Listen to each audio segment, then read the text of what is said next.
Hi everyone, and welcome back to another stream. So today we're just going to be playing some PSO baby. I think today, probably just going to spend some time exploiting the experience rates on Ephinea at the moment, and just trying to get some levels on my FOnewearl. So what we're going to do is probably just do maybe some TTF runs with her. Probably won't be able to get too far in it, but we'll see how we go with it.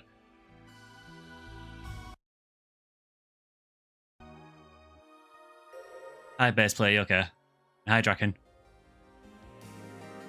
Yeah, so if you haven't seen it, the Raymar video has just gone live a little while ago, a couple of hours ago. So it's just like a beginner's guide to using Raymar. I am going to do one of those for every class as well. So if your favorite class hasn't been picked yet, just wait a bit longer and I'll get around to it eventually. So hopefully that'll be of interest to people who are maybe just starting PSO for the first time, or maybe you're coming back to it after a long break. So I think I've done FOnewearl so far, and I've done Raymar. So the next one's probably going to be a Force class. So particularly for a Force player, just keep an eye out for the next video. I'm probably going to do a NGS video at some point during the week as well. So I think it'll probably be midweek will probably be an NGS video, and then the weekend will probably be the PSO video, so the next of the character guides.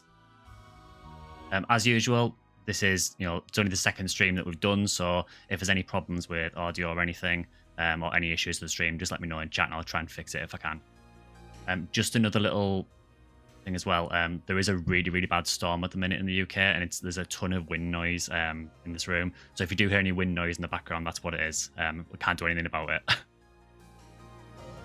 So how are you guys doing anyway?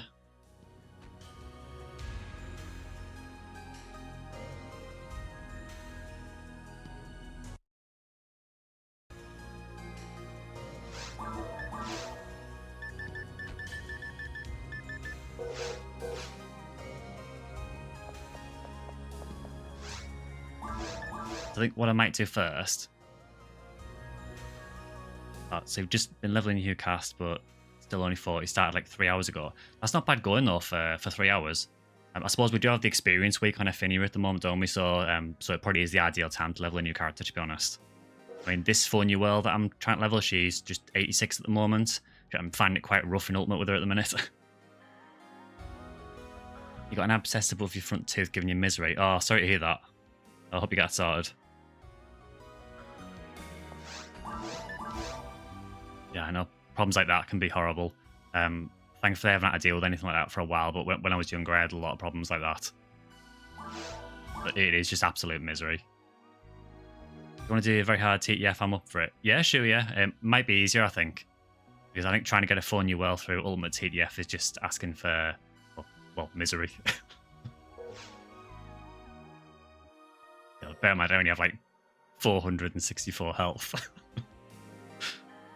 Might join Ultimate with the Raymar later. Yeah, sure. Haven't had much chance to play this week, but with work, but hitting level 61 and got a Justy with 25 air beast. Oh, cool. Justy's not a bad rifle, honestly, particularly like early, sort of very hard and early Ultimate. The main good thing about the Justy is the special attack. I think, I can't remember if it has devils or demons, but it basically cuts enemy HP when you hit them with it. It's not too bad for certain enemies. Hi, Draken, you okay?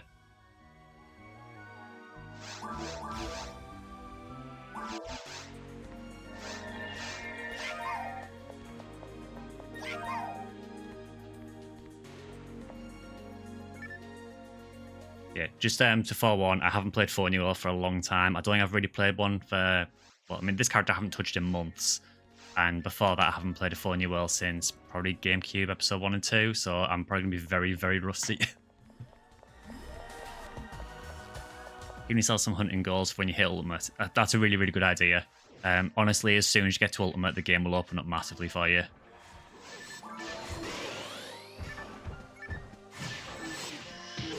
But now I need to remember how I've got my palette set up, because I can't remember it all.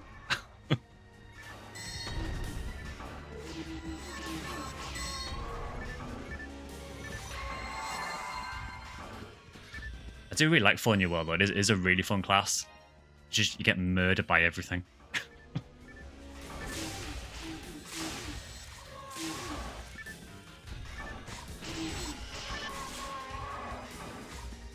The worst thing honestly about playing a Force is just the fact that how much you spend with like tri-fluid. It's absolutely disgusting.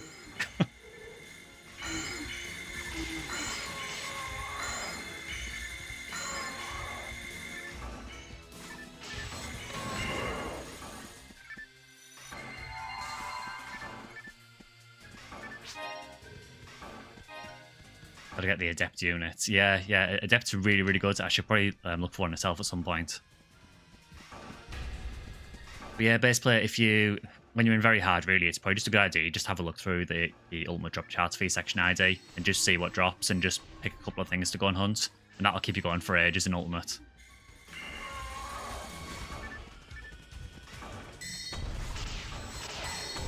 Oh, special weapon. Can't imagine it being anything fantastic with it being very hard, but...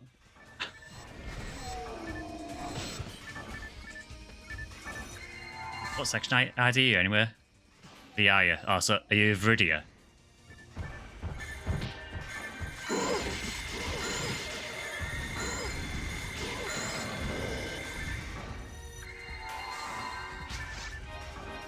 Ah, cool. Yeah, when I had my FOnewearl on the official servers, Viridia was the section ID I got to level 200 with.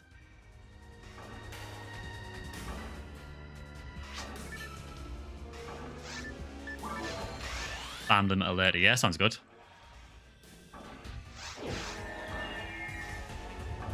Someone is DB Sword 3062. The DB swords are quite weird, so yeah, there's one for every section ID. Most of them are more just like collector's items, really, rather than actually being useful, but some of them are really, really rare. The same for the flower swords as well. You forget how much damage these things do.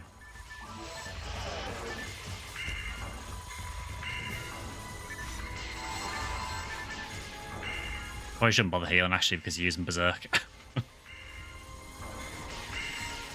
Other than Mom, is that what's the upside to yellow balls? Honestly, it's a really, really balanced ID. So it's just generally very good for getting a variety of things. So it's a very, very balanced section ID. The other thing it's good for is you also get, I believe, you get an increased chance of hit percentage in episode 2, which is really, really useful for ultimate.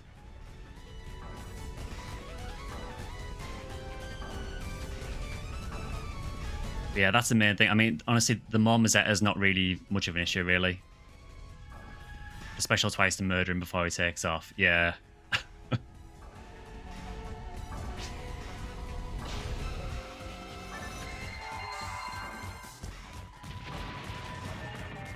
yeah, I would definitely recommend yellow balls. The other big thing as well, particularly if you're playing a hunter and particularly a Humor or a FOnewearl, if you go after the 384 model flower and sword, it drops in Ultimate Temple from Oblily.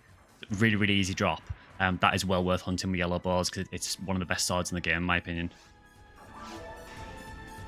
It's basically a flower and sword that you can grind to about 85, and it also has a spirit special on it as well, so you can do a ton of damage with it.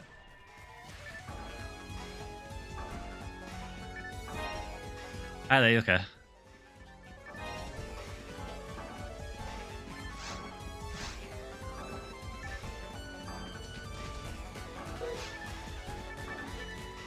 How'd you pronounce your name, by the way? X, is it X Motto, or is it anything else? Just so I'm pronouncing it right.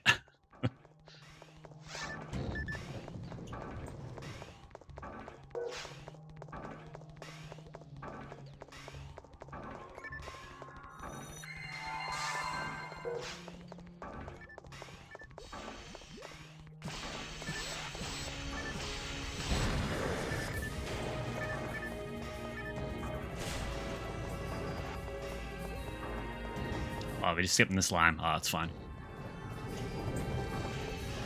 In Ultimate, I would definitely split them with Red Rhea. You know, Lava's Cannon chance, but I think in very hard Viridia, it's probably not much point in doing that.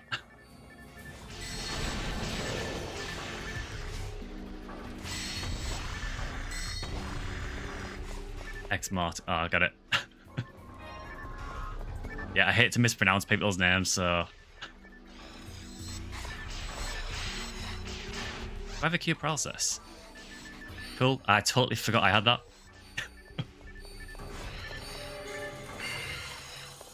The gear on this character is completely jank. It's really not good. I really need to hunt some more for her. Yo, such as any mind units. Unfortunately, I haven't really had time to sort of hunt any force gear for her yet, so she's using really, really, well, not brilliant gear at the minute.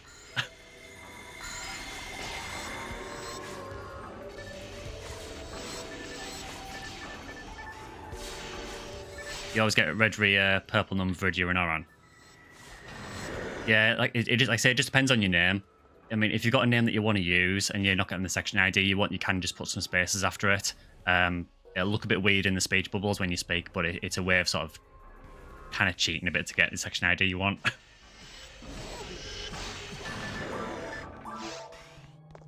Got a gamble for the God technique. I don't mind God technique. I think I'd rather just have God mines or heavenly mines, to be honest. I mean, I'm using 150 mine mag, so that's fine for now, to be honest.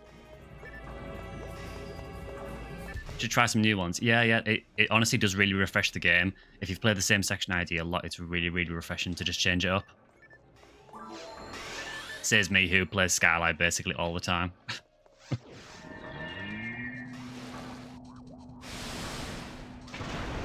Well, we're doing something different today. We're playing a red rear today, so...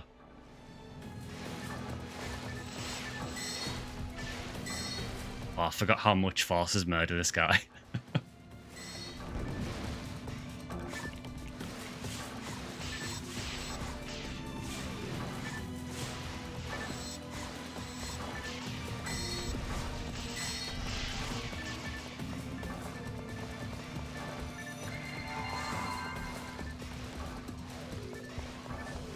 Hopefully it won't take as long as the ultimate one did last week.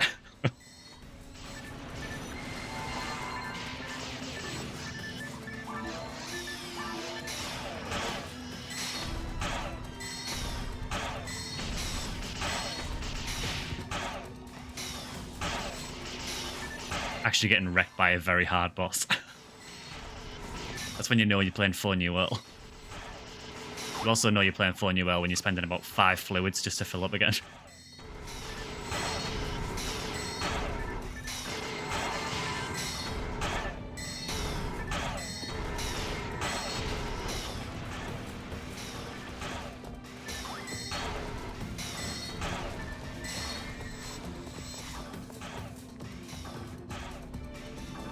I wasn't sure what happened there.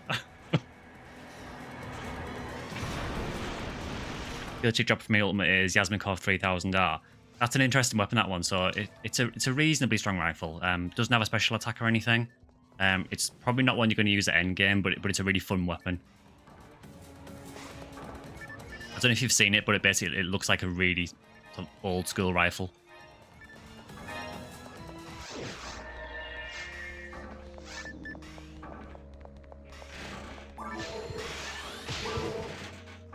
Just walk straight into that.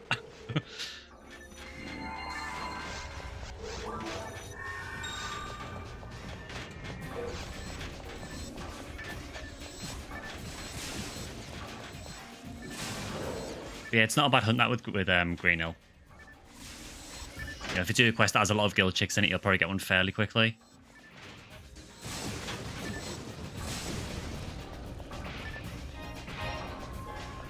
It's not what you'd call a meta weapon or anything by any means, but it is just fun to use. So yeah, by all means, if you feel like hunting that, that's a pretty good one to go for with Green Hill.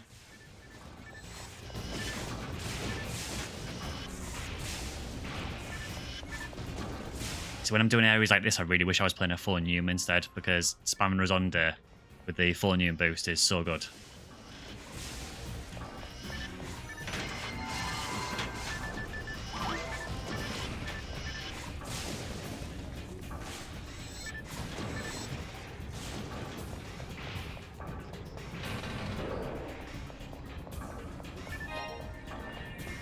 See how the Sinnoh room goes today. It's only very hard at least, but has to go better than last week.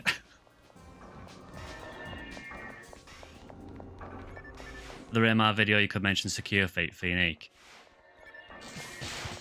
Yeah, Secure Feet's a really, really interesting bit of gear. I actually forget it exists a lot. Let's hope. Yeah, it's a really interesting bit of gear. I'm pretty sure it's the only sort of shield bit of gear that actually goes on your character's feet.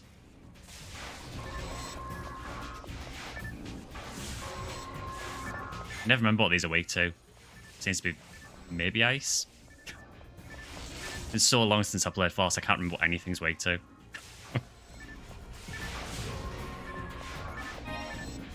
Still looking for S parts from the guild chick. It's going to take a while. Yeah, is that the one that you hunt in normal?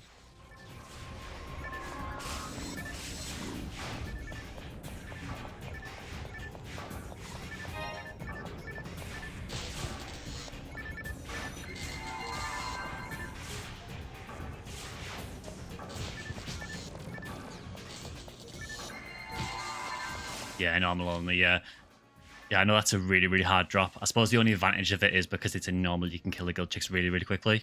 But it doesn't make it any easier when the drop rate's so bad. Yeah, good luck with that.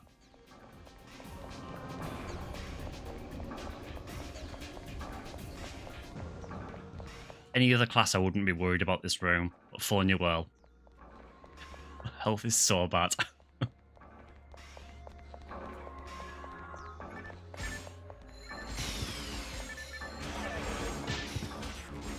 Even the gel in very hard, they're knocking me over. So bad.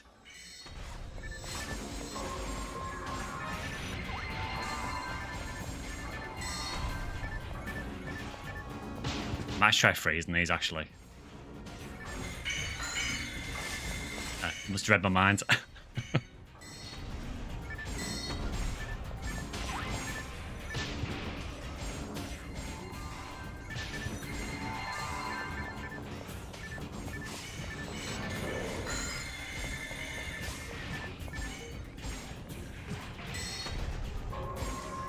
Best rate for percentage of fans so far is a Yamato with 15 normal, 25 machine, 20 dark. Oh, nice. Yamato, honestly, it's a pretty underrated weapon, honestly. It's reasonably strong. And it's quite an easy one to get as well, to be honest.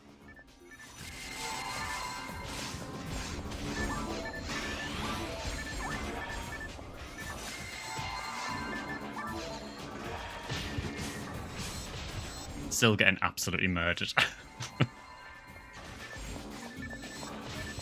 I mean, honestly, for Yamato, it is a nice weapon. If you can find a Masashi, which is the slightly weaker one, if you can get one of those with hit, that's even better. Because it has a Berserk special. Downside is getting hit percentage in hard is not easy at all.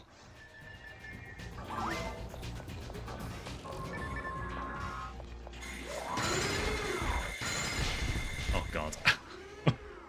Please freeze. Thank you. I have no idea what you're weak to.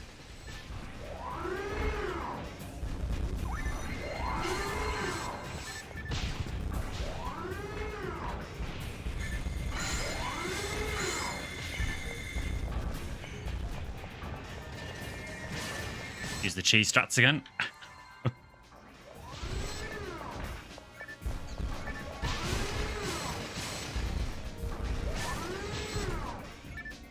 I hate those things.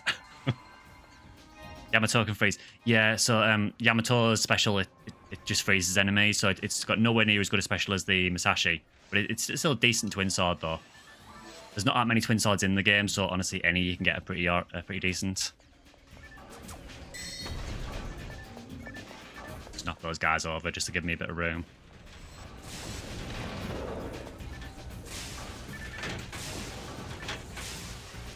Yeah, even though Masashi is quite a bit weaker than Yamato, it does redeem itself just because of how good the special is. Downside is because it's a fairly sort of low-end special weapon, it has quite poor accuracy overall for the late game. So really, you kind of need to get one with hit. Or use it on a class that has high accuracy. Which then, if you're talking hunters, you're basically only talking Yuka Seal.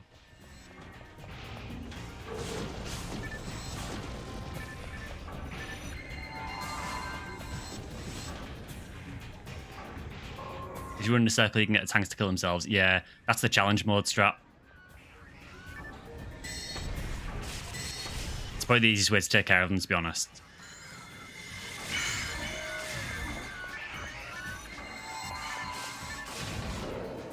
Yeah. What we're seeing here is how good Disco Braven is. Disco Braven is a super underrated weapon, and I forgot to mention it in my FOnewearl guide as a recommended weapon. I think Draken actually pointed it out. Yeah, I'm only at 32, so I can boost if you want.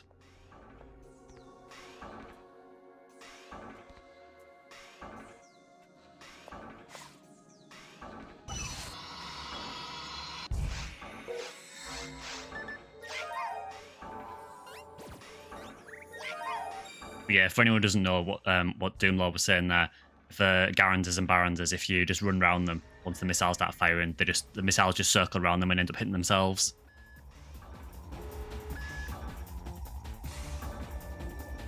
It's easy to do when there's just one of them. When there's a few of them together, it can be quite hard because they can get in the way of each other. Right, let's try the strat, see if we can do it.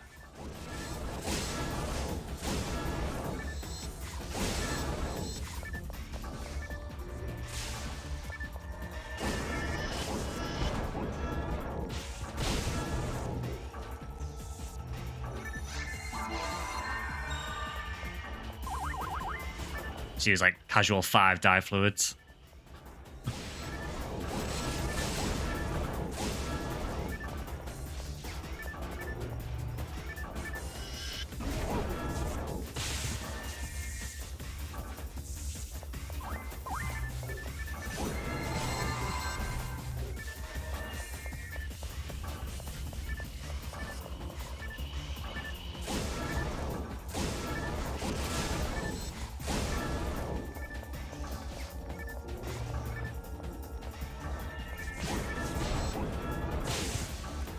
That was really weird that he did a delayed shot on me there.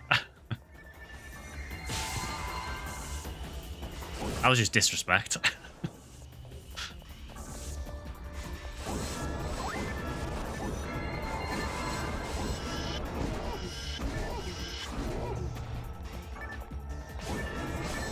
Why is it never the one I look at? There we go.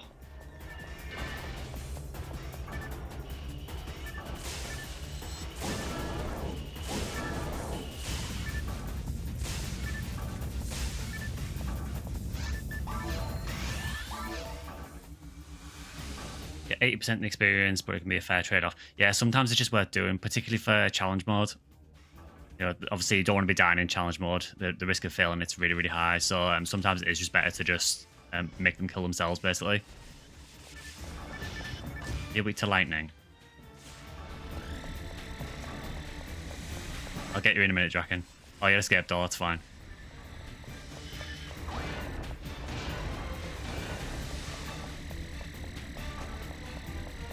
Similar thing for this guy. I showed it in the last stream, but if he tries imprisoning you, you can just run in circles to avoid it.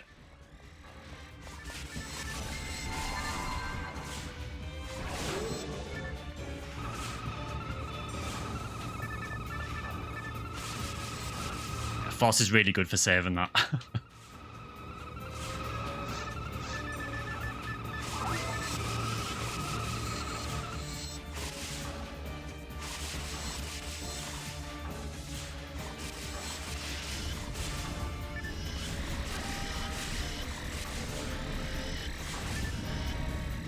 Ah, it's nice and easy, that. Ah, I've got a level cool. And the wind is really picking up out there. Apologies if you can hear it on stream.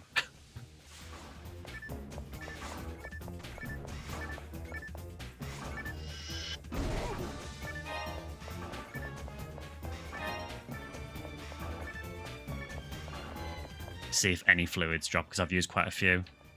Ideally not a monofluid.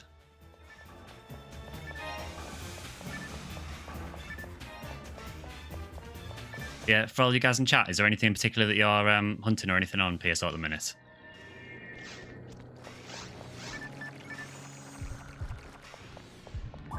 Sat next to your patio doors and the wind's probably going for it. Yeah, it's getting really, really bad here now. I think it's meant to get worse overnight as well. Oh, with spread needle. Yeah. I think most rangers have a phase where you go for the spread needle. I'm quite glad I dodged that. I noticed that at the last minute that the bringer was charging the shot.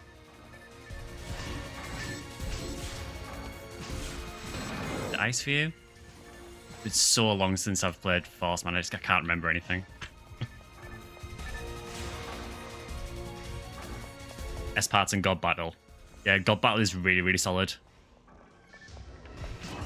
If you're going after God Battle, are you on GameCube, Xbox, or are you on Blue Burst?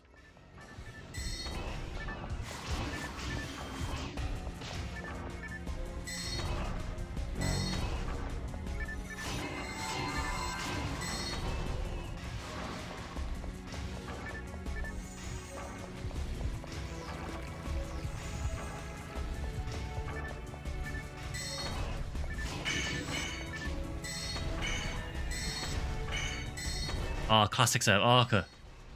I haven't tried that. From what I understand, am I right in thinking it just basically it works like episode 1 and 2 and just doesn't have any of the additional Blue Burst stuff?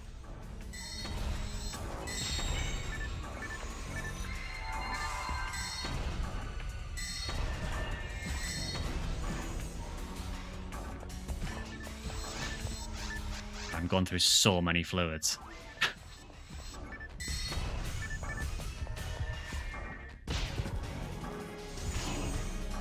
And try and get through very hard. Maybe get a hero ability, a Q paralysis on the way. Q paralysis is really worth going for. Just a really, really nice unit to have. Makes some enemies a lot easier to deal with. Particularly the lilies. The lilies can be really annoying for paralysis.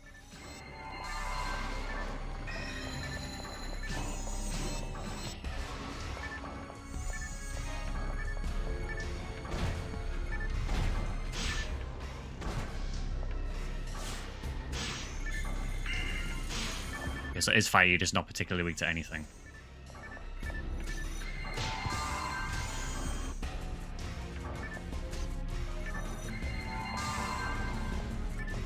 Are you going for the exit there, Dragon? I don't really mind if we kill her, if we skip stuff, that's fine. It's episode 1 and 2, classic drop table, whereas the quality of life improvements of Blue Burst. I should really try that at some point, because that to me kind of sounds like the perfect version of PSO. Don't get me wrong, I love Blue Burst, I love a lot of the things that they added, but I feel that the balance did get thrown off a little bit with Blue Burst. Mainly because of things like Excalibur. Excalibur is just busted beyond belief. And obviously units like V101 and Limiter and things like that as well. Well, Adept.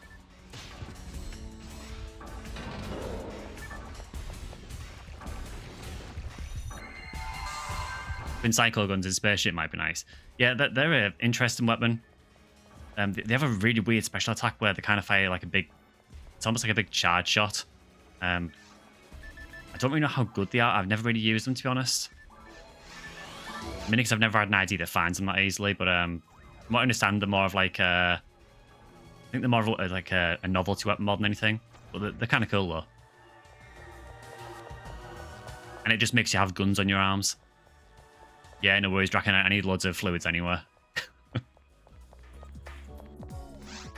Recommend trying out. Very small community compared to Blue Burst. Yeah, I can understand that. I think a lot of people, if they want to play PSO, they want to play the full-featured version, I guess. I suppose, I mean, you could always just do it on one character, realistically, and just play Classic on one of them.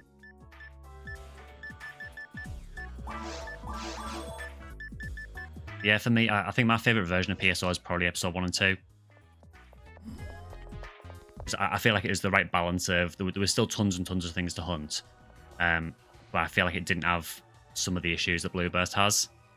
As much as I do love some of the quality of life improvements that Blue Burst has.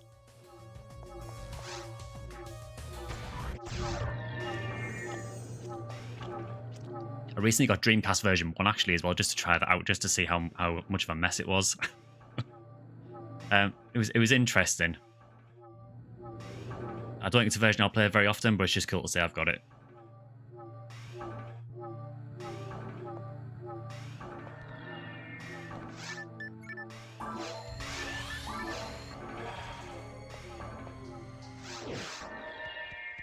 Alright, kind of dreading this with a force.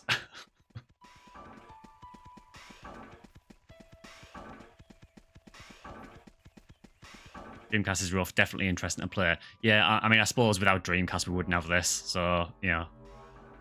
You have to respect the OG, I guess. What are these weak to? Fire kind of works, that'll do. Does lightning works, that'd be easier. No.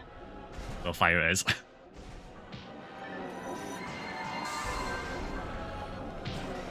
I still love this in the False boss fight when you first come in. Such a cool aesthetic to just see like the entire map change.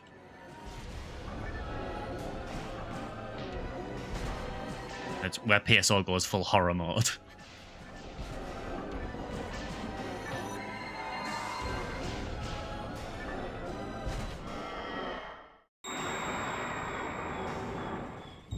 Yeah, there is that slight delay, isn't there, when your character runs in Dreamcast? It's really odd, that. I'll always hit Phase 3 faults. Phase 3 faults is rough.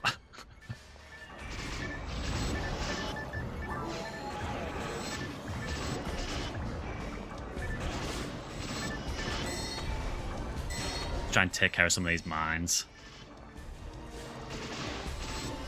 Oh god, he's doing pillar. It hurts so much.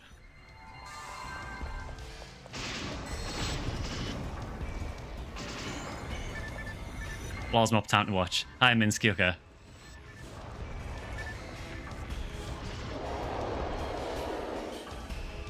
Yeah, well, that went relatively smoothly.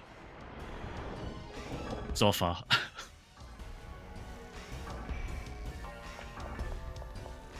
think pretty much any other class this would be fine. But FOnewearl, you just don't have the health.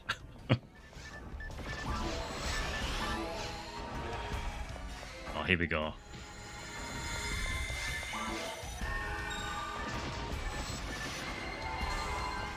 Anti-level 7 doing work. It's so hard, yeah. Oh, in Ultimate, he's even worse.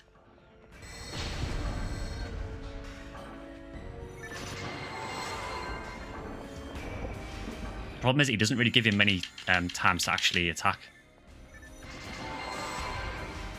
Look at him.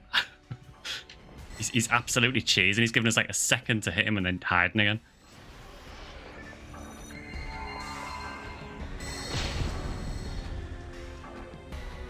I can take another one. That's fine. I think I'll wait to ice, aren't you? Yeah.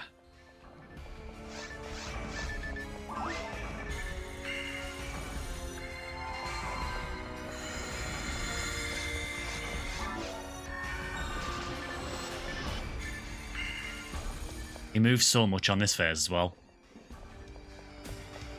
In Ultimate, the ice attack will always kill your Ramal. Yeah, for Ultimate, honestly, I wouldn't even try this fight in Ultimate without a Cure Freeze.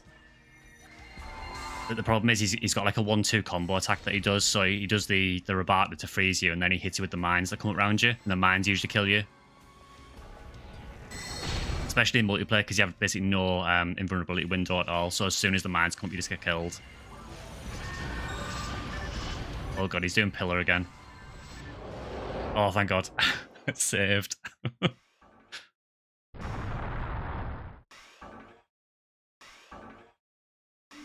And now I get destroyed. I'm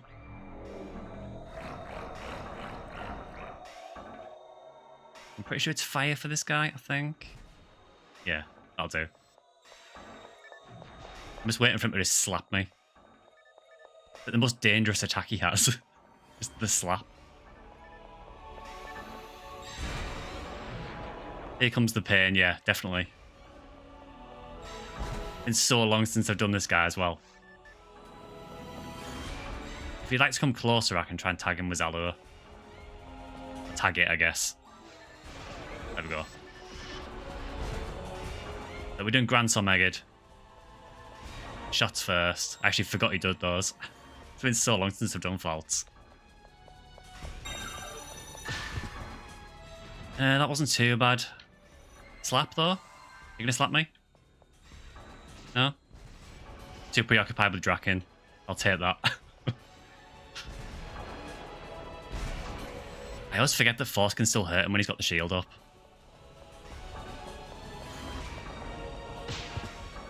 Ow. And back down again. And slap. I just went for one, thankfully. It's so much worse when he does multiples in a row.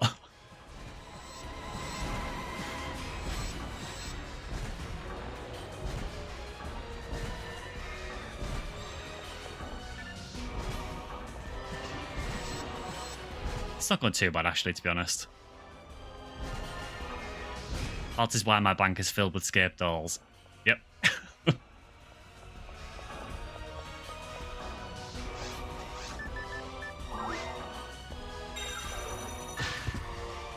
The Grants isn't too bad on a FOnewearl because I've got decent resists. Oh, God. Why are you doing this to me?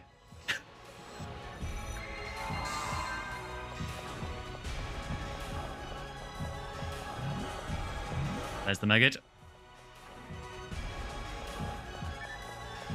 This phase is just terrifying when you're the one that gets your soul taken. Particularly when you're a Force. Now you're going to slap me, aren't you? Yeah. Actually survived it. I'm amazed.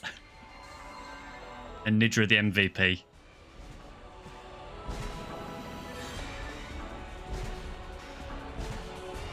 Yeah, the best strat is just fill your inventory with scape dolls.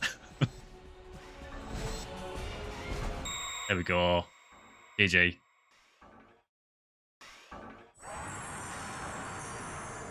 Don't think this is spoilers for a 20-year-old game.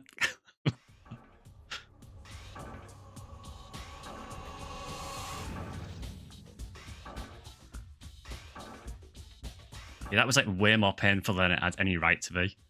I suppose when you only got less than 500 health, that's what happens.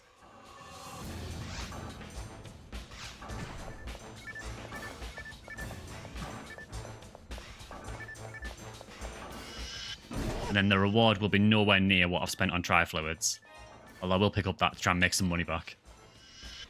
You only survive because of heavenly HP. I don't know if I have any HP units, actually. No, I actually have no units for HP, which I should probably do at some point. Way too underleveled. Yeah. I mean, to be fair, I am like 87 and he was still almost one-hitting me.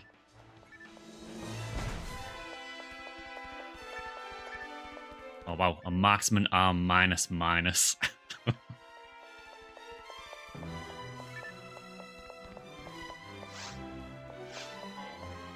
And Faust dropped him on him, mate. Even better.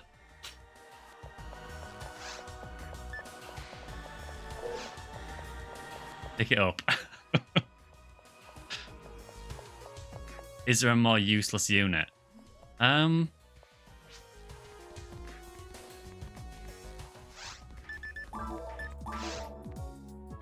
Is that a 41, 5 levels? Yeah, 5 levels is really nice. I'm trying to think if there is a more useless unit than that.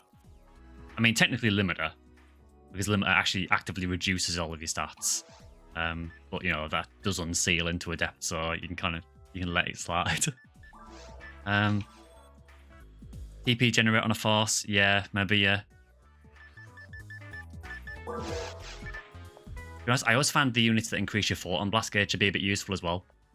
Do I need God Mind? Yeah, I actually have no mind units whatsoever. I'm basically playing a force that has no force gear. Yeah, TP generate is terrible. I can't think of any use for that, to be honest. It doesn't generate TP fast enough to be of any use.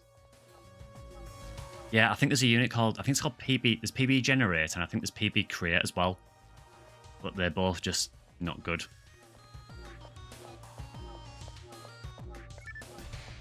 Is Shoe Draken?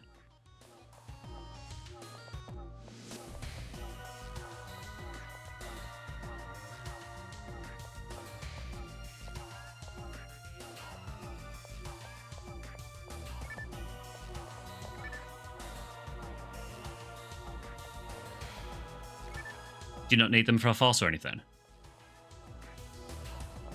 Old school PSO. Yeah, this is the old school way of doing it. I think everyone just forgets the trade window, just drops it on the floor instead.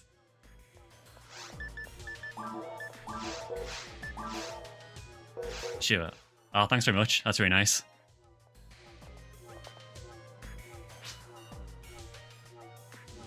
You gamble more later and get more anywhere. When you're a solo team, sometimes any upgrade is an upgrade. Yeah, yeah, definitely. I mean, you know, if it's all you've got, then use it. I just realised I've got a Magic Rock Moolah here. I should probably make this into a Summit Moon at some point. That would actually be a really good idea. Spent 600k gambling for... Was that for God Technique? 600k gambling for God Technique, so I won't give it. It's no worries. To be honest, I don't really use the Technique units that much anywhere. It'd be hard to get a 4-slot armor. Yeah, particularly if you're offline only. If you're not playing online, getting a 4-slot armor is actually really, really hard because finding ad slots is a pain. At least online, you can get them through Gallon Shop. Yeah, offline only is miserable sometimes. Useful for fixing your level 27 techs. Yeah, oh, definitely. Particularly, I suppose, for things like Megid. You know, the ones that are impossible to find nearly. Getting them to 30 artificially with the units can be really, really useful. I think we can drop a Cure Poison. The only reason this is in my armor is because I literally had nothing else to put in there. I should have Heavenly Mind. Don't remember getting that, but okay. I can probably get rid of the heavenly legs actually as well. There we go.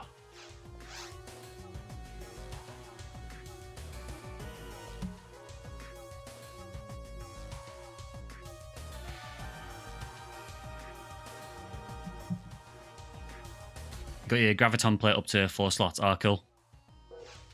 I say, with you being a green hill, once you're into ultimate, I would probably hunt a Palarapi for guard wave. Oh, we got S rank. How? But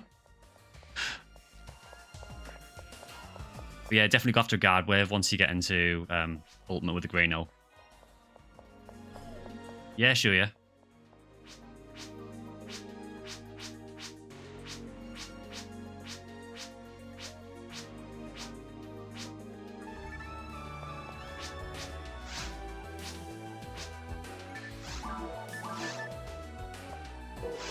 Thanks for the scape, doll. So if you're as sloppy as me, Dragon HP is great in the beginning. Yeah, I mean, to be honest, before you start finding any of the rare stuff, Dragon HP is perfectly fine. I think it gives you about, is it about 40 HP or so it gives you?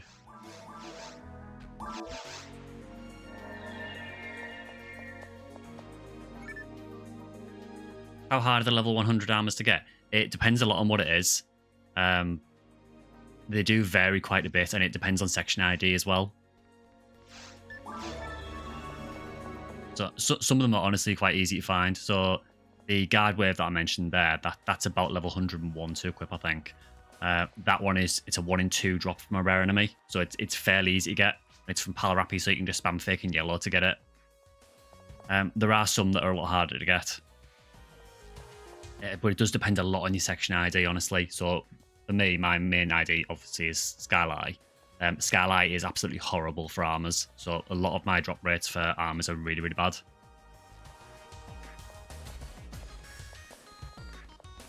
Yeah, 40. Yeah, I thought it was. Yeah, because I think the next one up's got HP after that, which is 80, I think. And then heavenly HP is 100. Let's do skips. Yeah, sure. You might have to remember what they are. Oh, we got another Hildebear's head. Let's drop that for now, actually.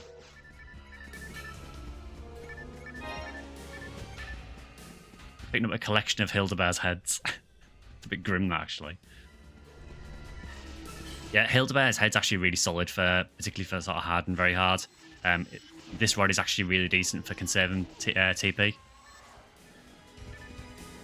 It's only a really low level for you that it does, but it's just really good for not burning through tri-fluids constantly.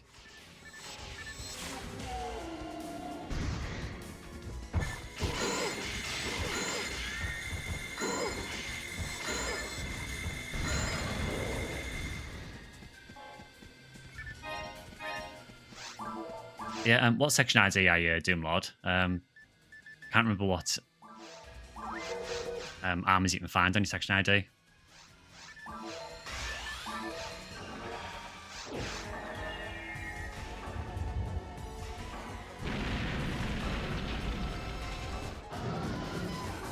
That's actually another good thing about Yellow Bows, actually. I've just remembered that.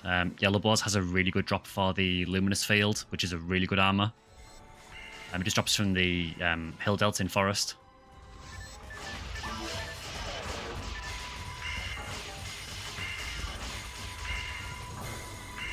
I think it's like a 1 in 1,000 and something drop, but you can just spam quests that have a load of Hill Delta in.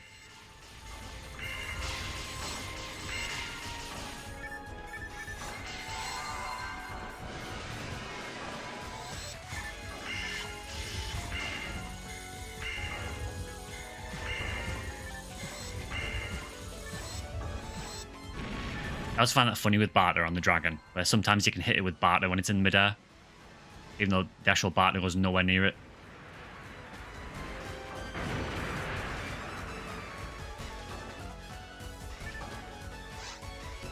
I get the smoking plate sometime. If I remember correctly, thanks for about the Barter snipe. If I remember correctly, I may be wrong on this, but maybe someone can correct me in chat if I am. I think, is smoking plate the one that's only usable by FOnewearl?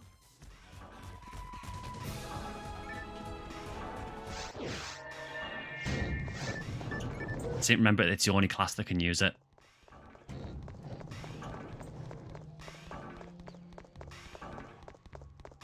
I'm using Ogre Power, General Power ++, Angel Mind +, and Elfan ++. Yeah, I mean, if you're playing a Ranger, the Elfan ++ will do you fine until you get a God Arm. Ogre Power is perfectly fine. General Power Plus is okay. I'd maybe consider changing the Angel Mind for something else if you can. But apart from that, it should be fine. Androids. I think the Android one might be Electro Frame. Again, though, I could be wrong. It has been a long time since I played the game really seriously. Do a quick Lily check. No rare ones. Cool.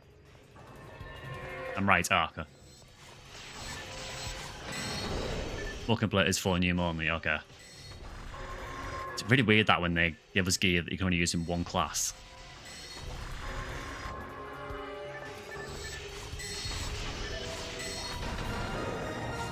Hey, another level.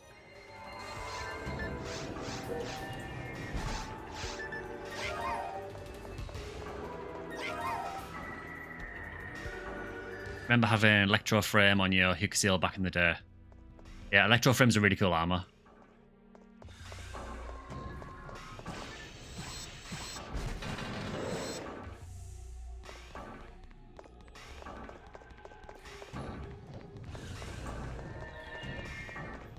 Yellow Bow's Ultimate Ruins Arlen, 1 in 3,414. Oof.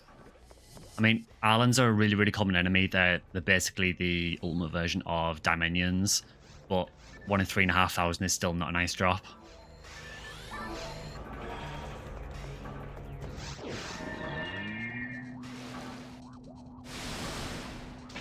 Yeah, the Parasite gear is a really interesting one.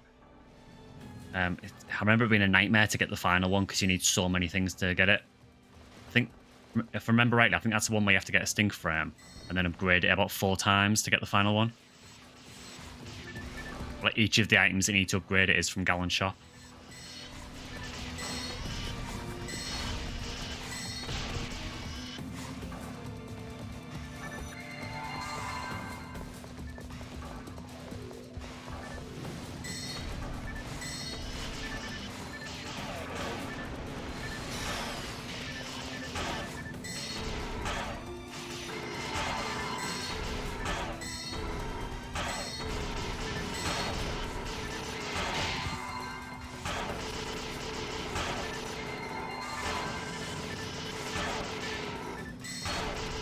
Try and juke him out a bit so he doesn't hit me too much. Oh, nice. Yeah, Slicer's absolutely murk this guy if you can line yourself up right. You remember wearing one of the Parasites back with Minsk on the Dreamcast? Yeah, they're really, really cool armors.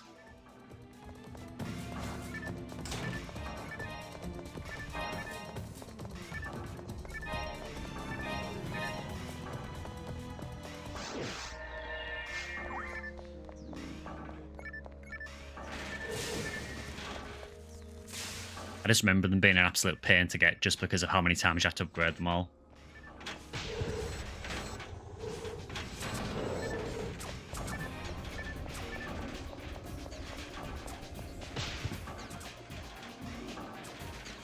This guy's trying to snipe me from halfway across the map.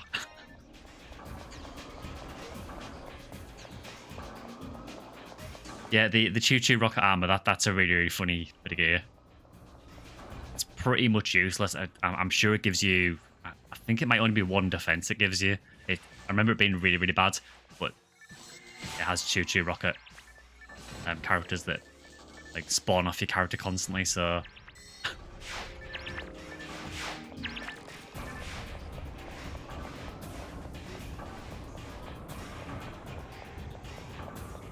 Oh, here we go. Sinnoh room again. Sinnoh hell.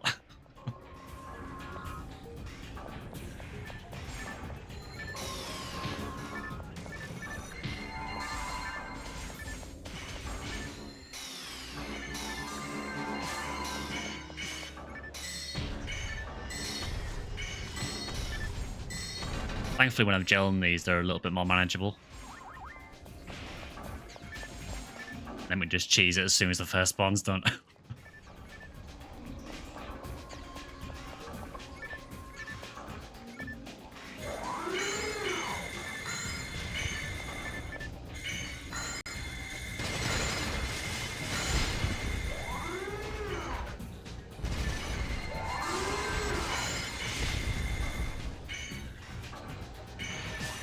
Yeah, this spawn's always a little bit awkward to take care of because of how they spawn. There's no real way to get around them at first because they basically block the entire entrance to the room. Same with mags. Some mags are just great. Yeah, I've definitely got some favourite mags. I mean, I think, like a lot of people, Sato's probably my favourite mag overall. I do really, really like Nidra as well.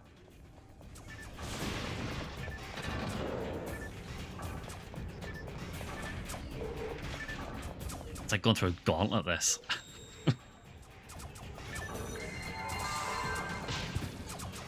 I will get there eventually. Look at this.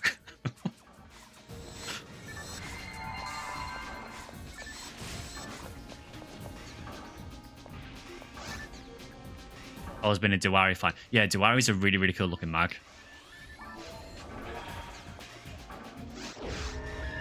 And I can be one live. Greetings from Chile. Oh, hi there. Hi, Marek. You okay?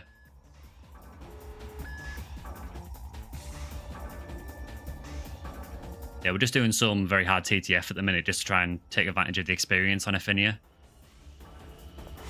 There's boosted experience this week, so I'm trying to get as best out of it as I can.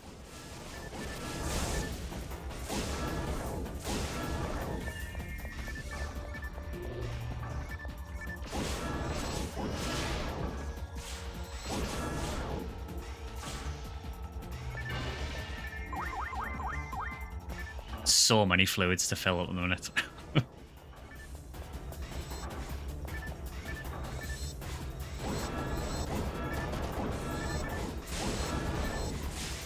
Oh, he's in this strange glitch where he disappears. That happens now and again. I don't know if it's like a desync thing.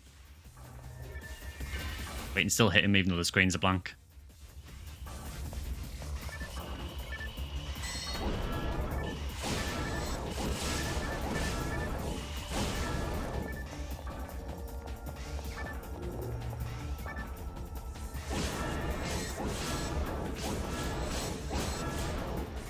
I think Zonday might be the way to go on this guy, actually.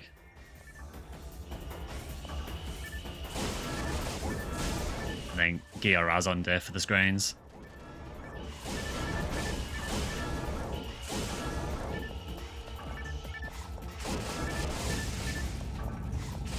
Yeah, that was a lot smoother this time. They also had a Choo Choo Mag and a Kapu Kapu. Yeah, I remember the Choo Choo Mag. I think he might have had to actually use the Choo Choo Mag to get the Choo Choo armor, actually. Which seems like a massive waste. I suppose it depends how much you like Choo Choo.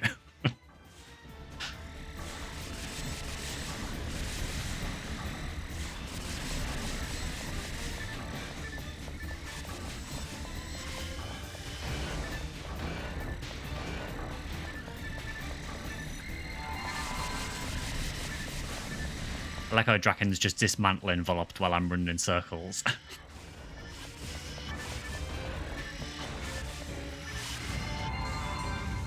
He basically soloed that while I was just running around.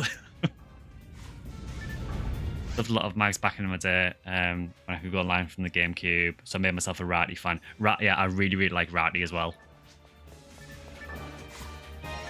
Yeah, he was basically targeting me for the whole fight with the laser, so I couldn't do anything. I will check that ray gun just to see if it's got any hits, but I doubt it. Nah. Would be nice to get a demon's ray gun with hit if I can, but probably not happening very hard.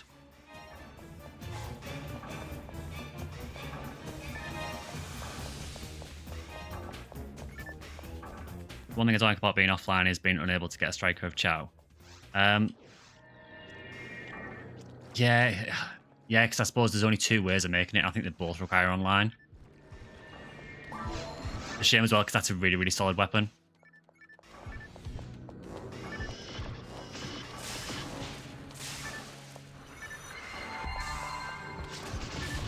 Oof.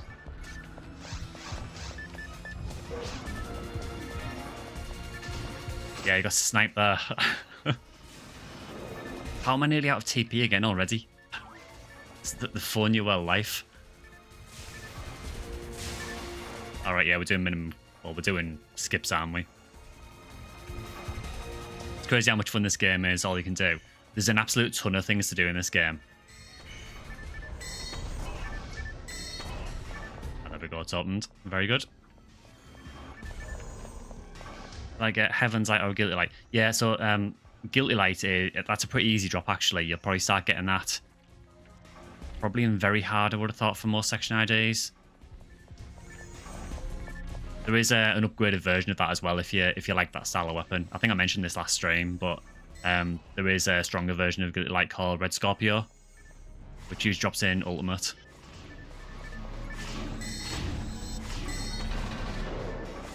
You can see what that looks like if you do the quest Doc Secret Plan. Eleanor actually uses a Red Scorpio on that quest. Every ID from very hard Voloped, yeah. In Ultimate as well, you'll find it'll drop from a ton of different things as well. I mean, 1 in 11 from a very hard boss isn't too bad, really.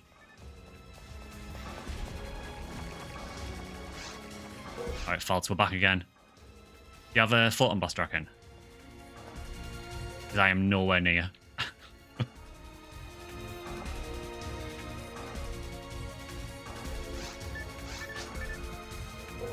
Yeah, I mean, if you want to use it, I can boost you if you want.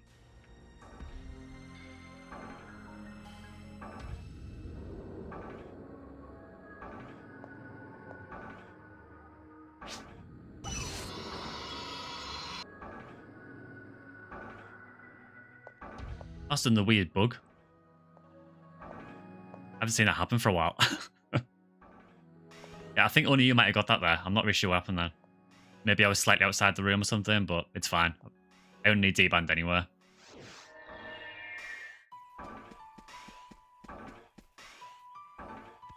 Better than 1 out of 18 for a Photon Launcher on hard. Yeah, what you'll find is that the drops from the very hard bosses are generally easier than the drops from hard. And for a picnic, yeah. Maybe reconsider the picnic.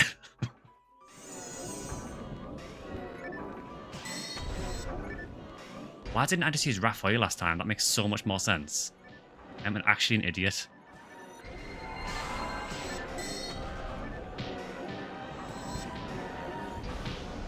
The only thing I really don't like about some techs, particularly FOnewearl, is the targeting can be really iffy on it sometimes. It's like it doesn't lock on properly sometimes.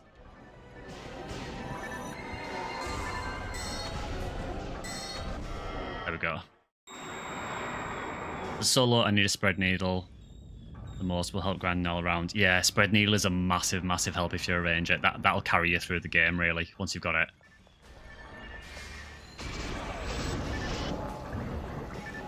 So I will take care of these Dervant mines, actually, just so they're not getting in the way too much.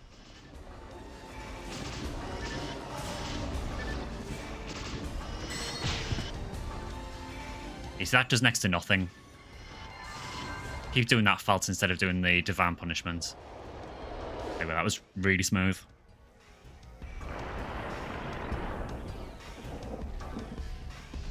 Yeah, spread needle is definitely one of the best weapons in the game for ranger. I mentioned that in my guide that I've just uploaded today.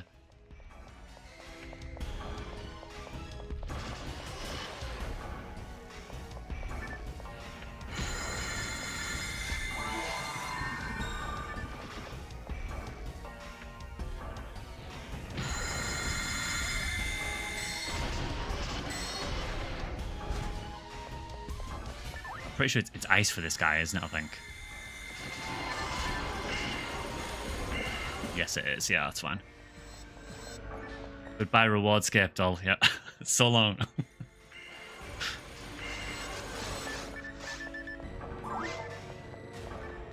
With how rare spread needle is, I wouldn't be mad about getting one without hit. Honestly, you don't need it.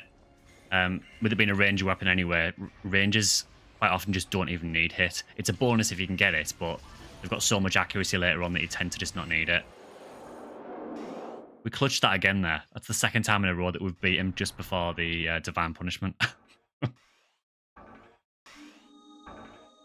Is there a place in the game where spread needle is less effective? So it depends on the enemies. So each enemy has a resistance to statuses, and it depends on that basically. It is also affected by So in Ultimate, it's also affected by whether you are, whether you're a cast or not.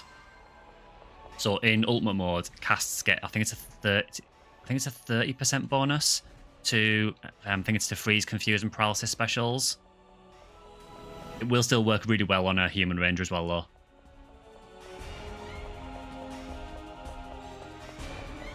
And grants. Nidra clutching through that for me.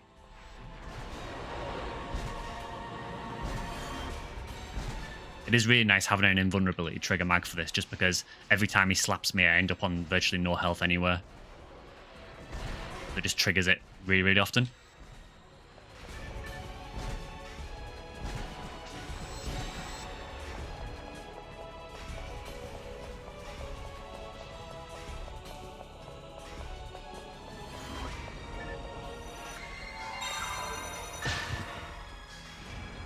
Obviously, as my D-band's worn off. He really, really likes doing this on me.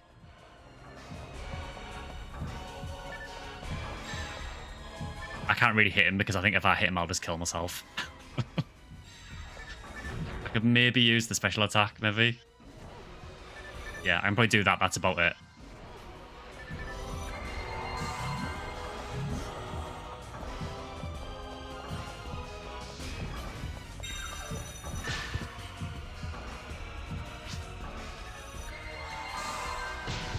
Oh, and the slap.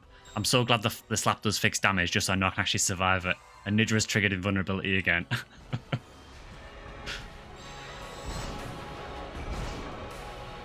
Nidra's the absolute MVP of this run. Apart from Draken, who literally soloed one of the bosses. Sitting out in the lobby, I'm a little overpowered for very hard, though. That's cool. Yeah, I mean, what level are you, Minsk?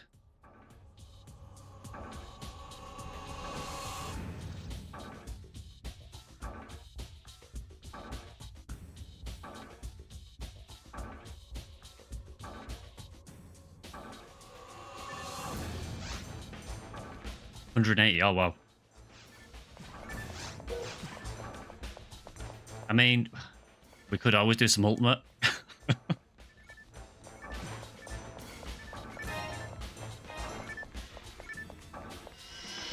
It's up to you guys. I don't mind continuing very hard, or we can switch to ultimate, whichever you want to do.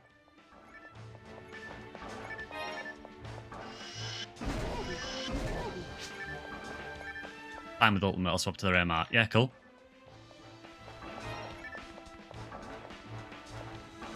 Yeah, what I'll do is, yeah, once I've got like fluids and everything, I'll switch over to my FOnewearl and we can do some ultimate runs if you want.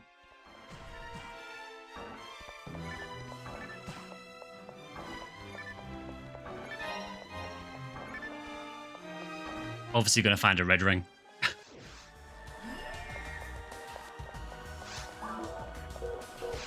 I mean, we don't have to do TTF either. Like, I'll literally run whatever you guys want to run. If there's any quest in particular for anything you're hunting. I just thought we should at least start the stream by doing some very hard runs, just try and take advantage of this experience.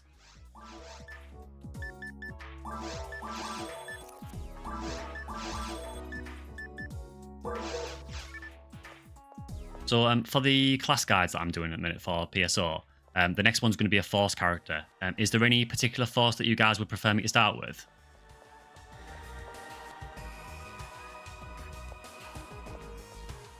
Sorry, just joking. Yeah, I know what you mean there. Yeah, Phantasmal Well for...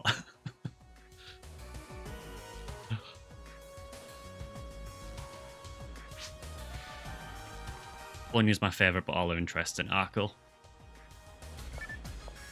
I think FOnewearl is probably the class I've got the least experience of using, to be honest.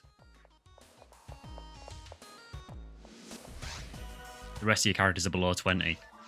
Yeah, so for me, I've got my FOnewearl, who's about just over 150, and then this character is about just below 90, and every other character is really, really low. Yeah, the piercing Megadon FOnewearl is actually really, really cool for certain parts of episode 2. It's also pretty good on the lizards in episode 4 as well.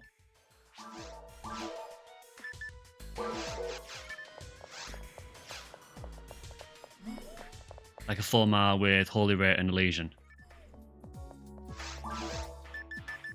Yeah, Holy Rate is a really, really strange weapon. That's actually a good weapon for FOnewearl actually as well for tower, because you can snipe the Merricarrols. Just stay far away from them.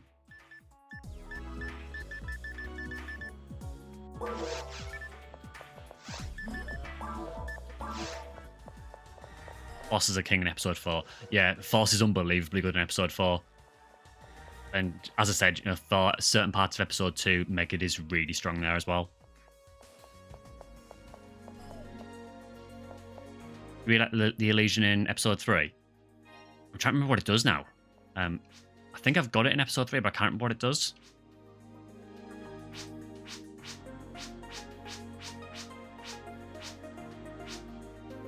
You get less discs for sale in Blue Burst. I'm not sure, to be honest. It doesn't seem vastly different to me, but it could be a little bit different. TP growth per successful kill. Yeah, that's really, really good then for episode 3. I really like the Grand Sorcerer card in Ep 3. I run that in one of my dark decks. It's really, really strong.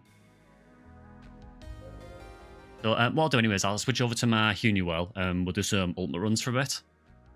So I'll be back in a second.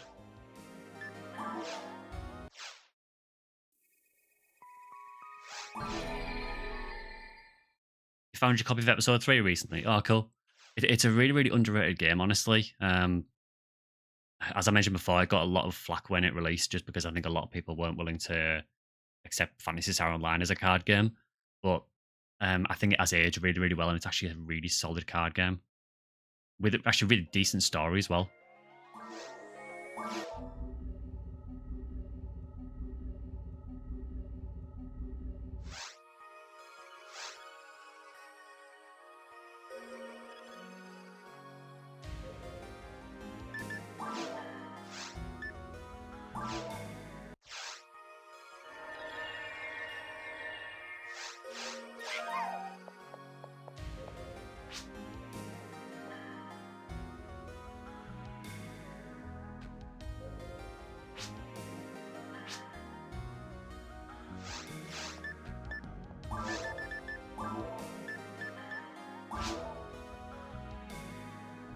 You got them released here by sheer chance. It went into the game and they were doing a promotion for it. Oh, cool.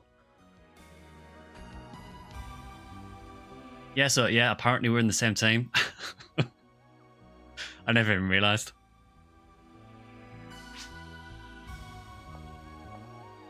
To be honest, I joined this team a while back. At some point, I should probably just make my own team, to be honest.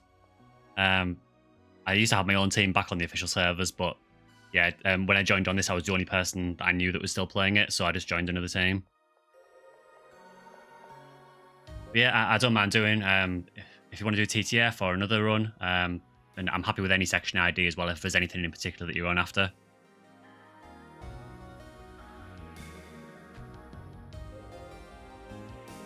Yeah, I think the saddest thing about episode 3 now is the fact that you just can't get some of the cards anymore, because some of them were limited to online only.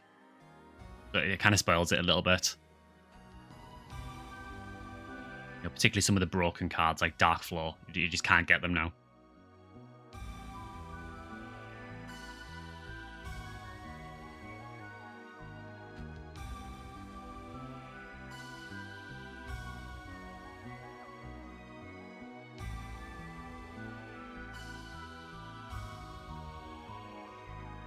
Yeah, I suppose so, yeah. I suppose if you're playing on a private server, then yeah, they would just unlock them, yeah. I'm guessing so, yeah. I've never really played episode 3 on a private server, to be honest. I know there were plans to do it, but I think you can play it online. I may be wrong, I've never actually tried it recently. Yeah, I don't mind doing Greenhill if you want to do Greenhill.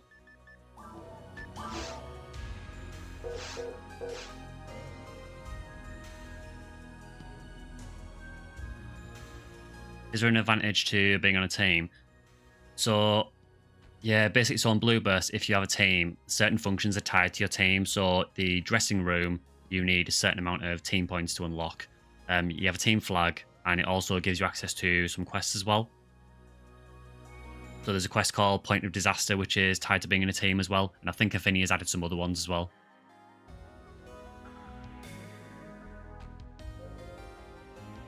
Yeah, Minsk, if you wanna make a game, I'm happy to do Greenhill if you want to do a Greenhill run.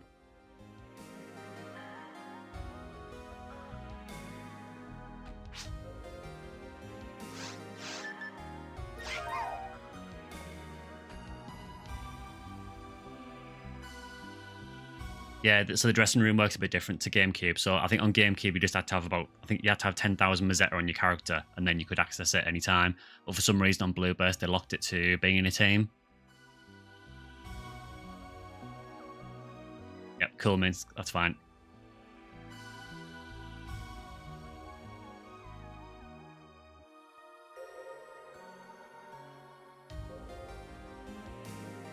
I'd say Marika's my favourite Yugi character. That just brought back memories. Yeah, I remember seeing Yu-Gi-Oh when I was a kid. F1. Yeah, I mean, if you want to do, we can either do TTF or anything else you want to hunt. I'm just happy to do some hunts with viewers, to be honest.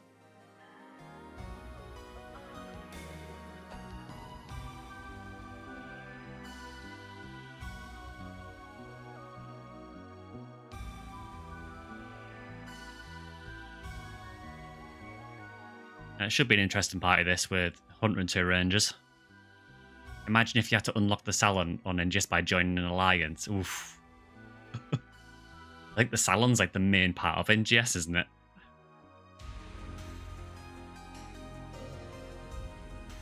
Everyone knows that the real end game in NGS is just tweaking your character. That's tweaking your character, not twerking your character.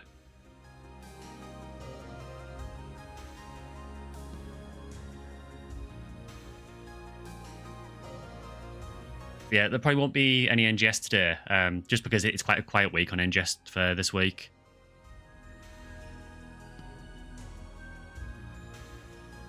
So I think the NGS will probably pick up again next week, because I think there is a new quest. I think we're getting the next Alio quest or next Vera quest next week.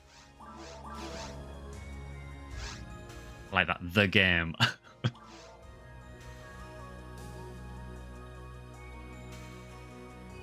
Yeah, if you didn't see Draken, Minsk put the password in chat.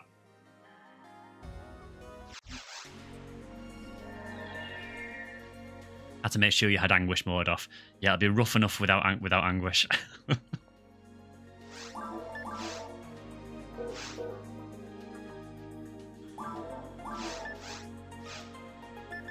still haven't unsealed this Limb Agent. I should really do that at some point.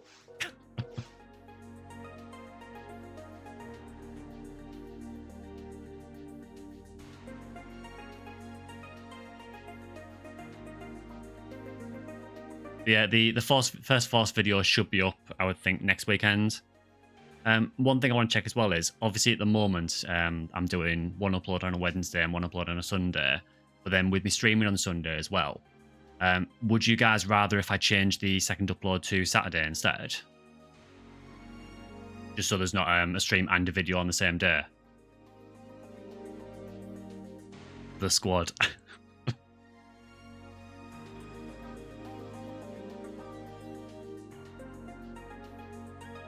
So I'm happy to sort of work the schedule around you guys, because I can upload anytime, really.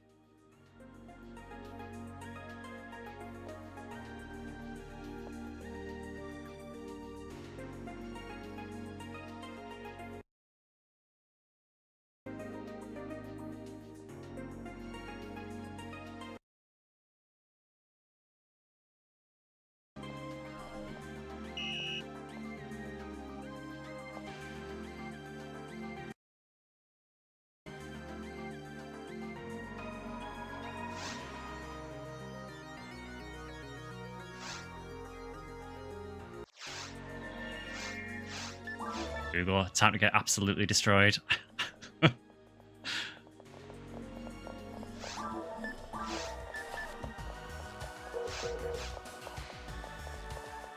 I'll grab escape door once we get to caves. Should be alright for now.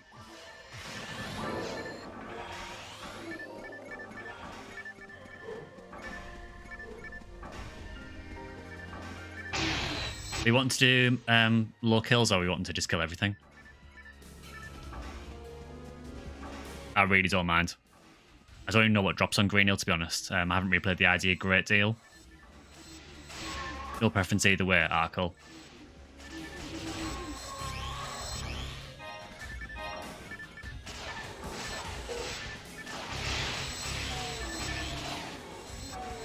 Yeah, for anyone who hasn't seen it, this is what the spread needle does to mobs.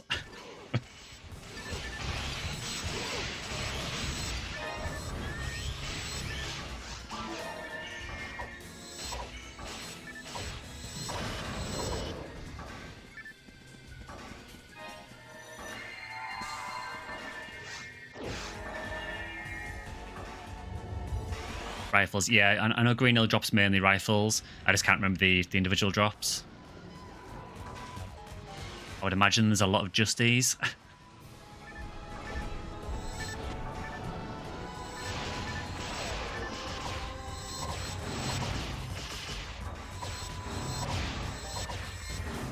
It's mostly rifles and daggers. Ah, cool. I have had a relatively decent level Green Hill before on the official Bluebear servers. I actually had I think she's about level 120 Raymal. I've completely forgotten most of the Green Hill drops.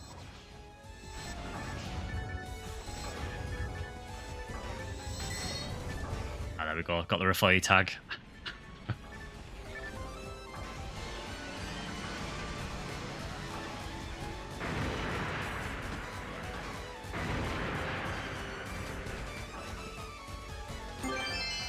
Oh, we never got another Dragon's Claw. Never. Oh no, it's a special weapon. Dragon is Rianov. Okay. Is it a good Rianov or a bad Rianov? So I know there's quite a few different ones of them, isn't there?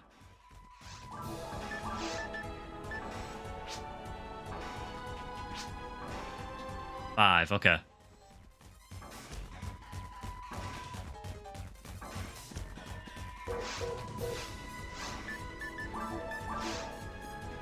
Green Hill drops V101 on Sinors.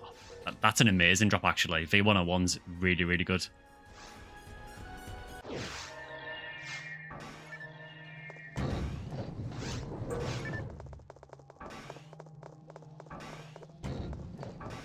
This for me, streamers on weekdays because time zones are almost impossible to be on, but I watch them after anyway. Oh, thanks for that.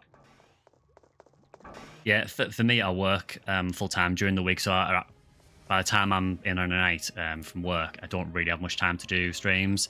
So what I tend to do is usually record most of my videos on a Saturday morning and then do the stream on a Sunday. So it does mean that like most of my weekend is basically devoted to the channel, which I'm totally fine with doing.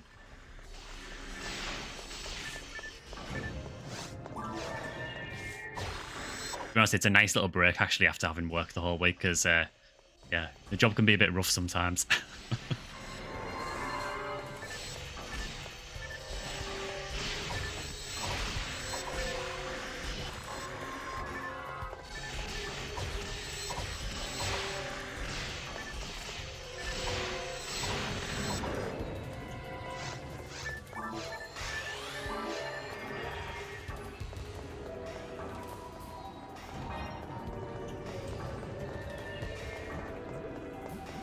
Any red slime? Ah, no luck. We can split them. I've got no idea what green or red slime drops. Absolutely no idea whatsoever.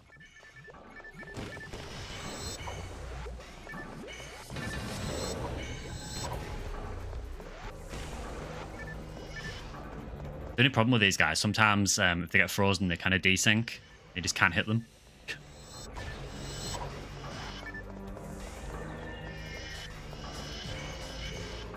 Like that.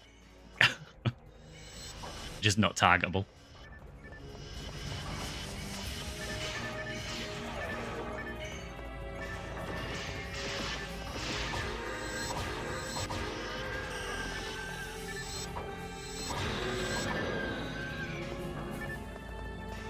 Green or red slime is Morning Glory. Okay.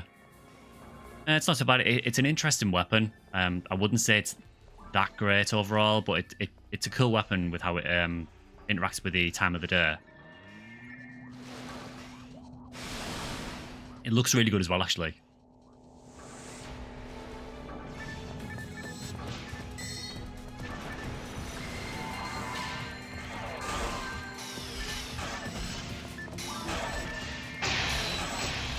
I really need to get a good slicer on this character. I think I do have a Disco Braveman somewhere. I just can't remember if it has hit.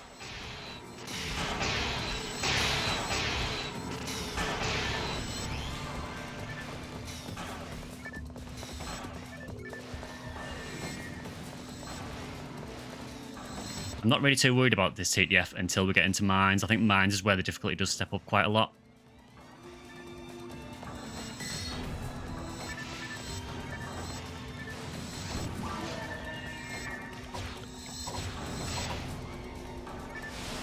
Oh, he went down really, really quick. Rangers just absolutely destroy things later on.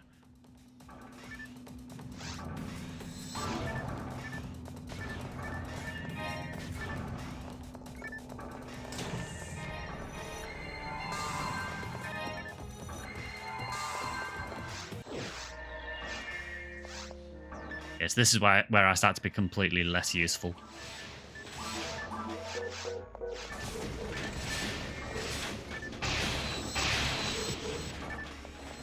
It's always been one of the things I've really liked about PSO, though, the fact that you can just completely change up a lot of things with the game just by switching your section ID. But it makes some areas that might not be worth hunting on one character totally worth it on another. So, for example, with my Skyly characters, generally mines is somewhere that you don't spend a lot of time because there's barely any good drops. There is Luminous Field there from the Sinner Blues, and I think there's S Red Arms and there's Cincester from Barons as well. But generally it's a pretty bad area to hunt with Skyly. But by just switching it to a different section ID, you can just totally change the drops and make it a worthwhile area. Whereas Skyly obviously gets the unbelievably good caves instead.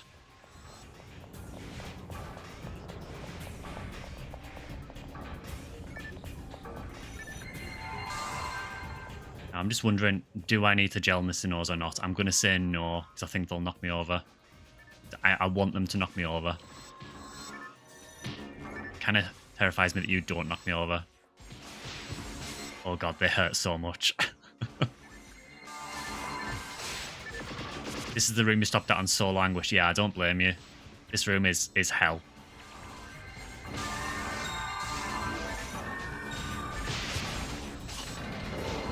They hurt so much. It doesn't matter if you're gelling them or not. At a higher level, like gelling them can actually be really, really dangerous. I think I mentioned this in my beginner's guide to PSO, but sometimes there are certain enemies that you don't want to use gelling on.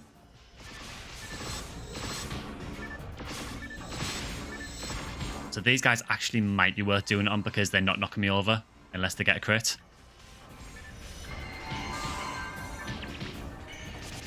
They hurt so much.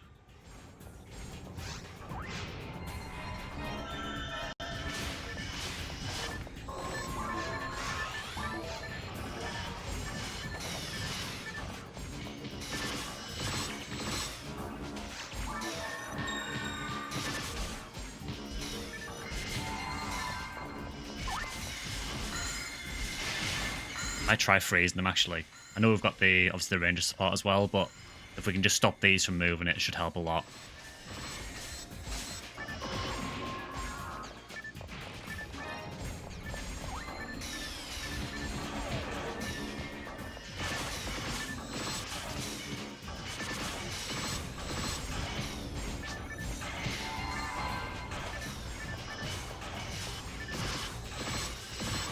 No traps is ruthless. Yeah, definitely.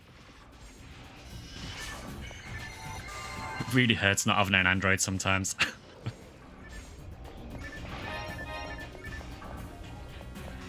Yeah, I think we're doing okay though, considering our levels. You know, this is a really, really hard part. This was the money room, yeah. V101, yeah. I think the Sinnohs, to be honest, I think they dropped something good on most section IDs.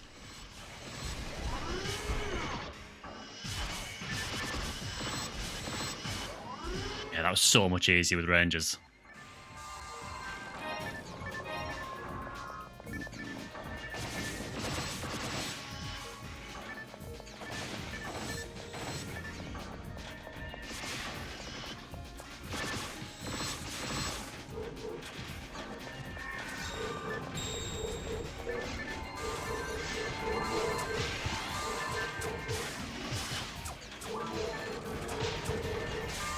Even these guys, sometimes they just continually shoot over and over again.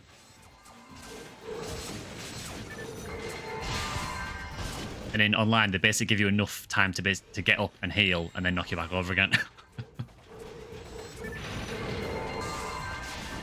Why sometimes it's better if you're healing to use Mate instead of using Rester, because Mates have they have virtually no recovery time.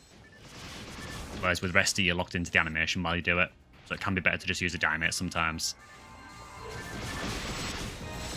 Love your videos, homie. Oh, thanks very much, Jimby.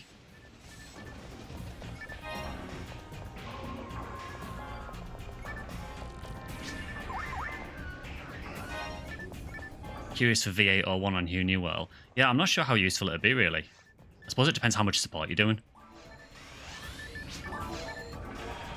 Actually, yeah, I'm at 100 as well, actually.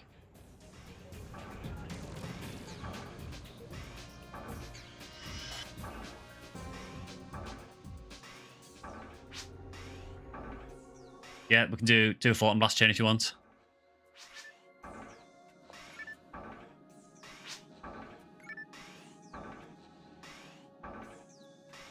There's still a few enemies out here if you want to get a Photon Blast. There's still a few cannabins here.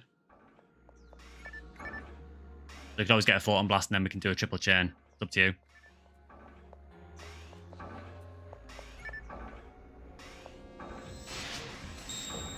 There we go.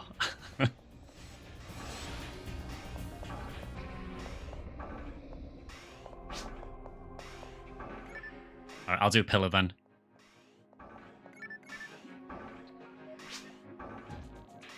Yeah.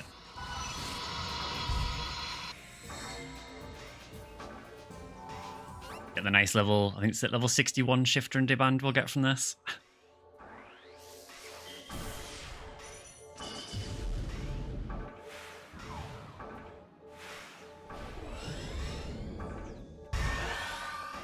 There we go, that should make things significantly easier.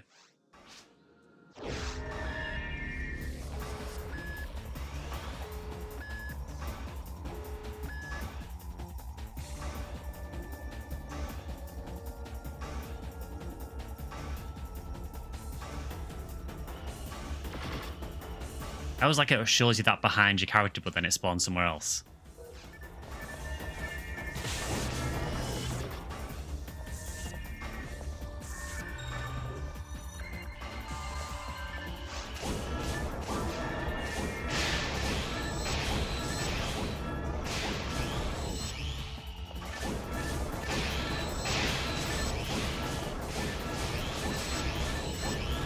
It's a lot easier this when you've got, particularly when you've got weapons like shots or needles that can hit all the targets at once. Because if you do it right, you can lock him in place. It really doesn't give you much time to actually hit the pillars though, so you have to just hope that you're in the right place.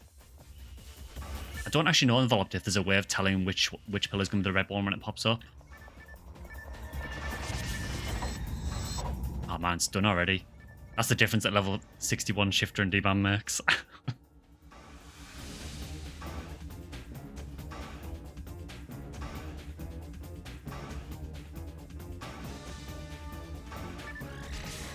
Yeah, like I mentioned before, the plan with this is generally to try and do about 1 stream a week if I can.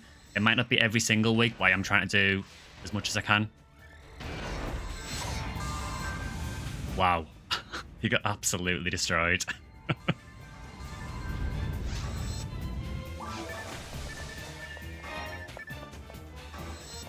So this is why you level a ranger up high. Because I did next to nothing there.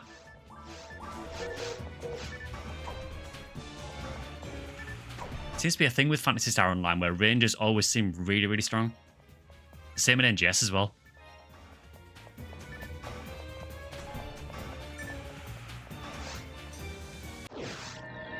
Again, just apologies if you can hear any wind noise at the minute. I mentioned it at the beginning of the stream, but there is a really, really bad storm in the UK at the minute, so I don't know why I did shift to there. We've still got the one from the chain.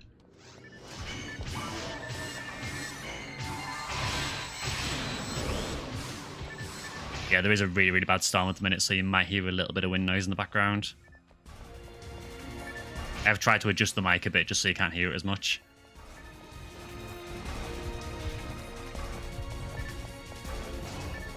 Yeah, I know you mentioned about the smoking plate earlier on. So the Arlens are these guys. So these are the guys that drop it on yellow boars.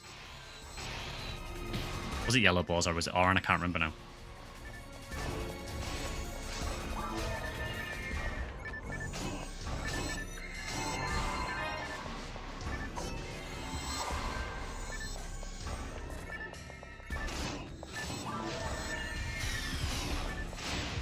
I really like the look of Ultimate Ruins.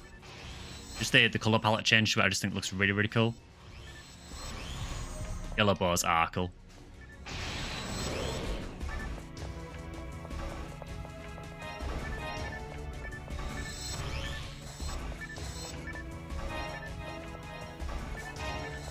Special weapon? Was it just a box rare that I'm assuming?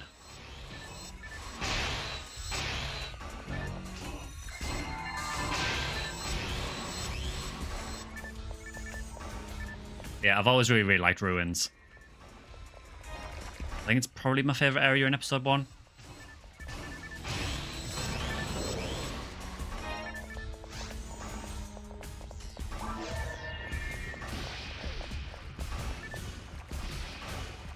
Alright, here we go. This is going to be fun.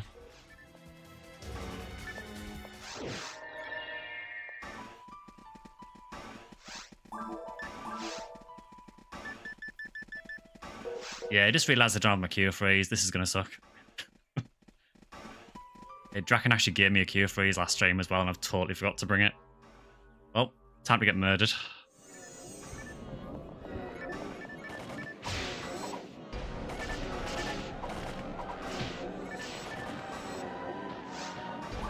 Yeah, I'll go with the Vulcans, actually, just so I can take them out from a bit of distance. Because even these things hurt in ultimate faults. You have to destroy loads of them as well.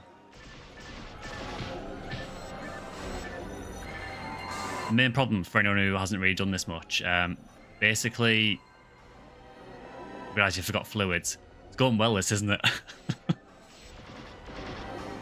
If you desperately need some, let me know and I can drop some.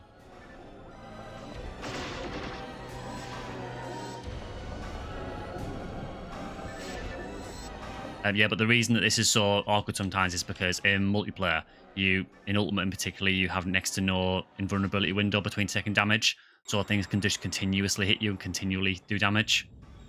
But quite often, particularly in single player, you'll have a little bit of an invulnerability window between hits.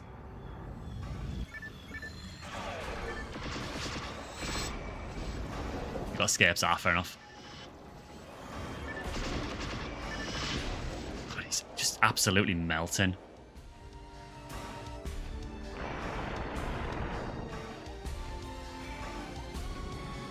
Honestly, I find this phase the hardest on Ultimate Faults.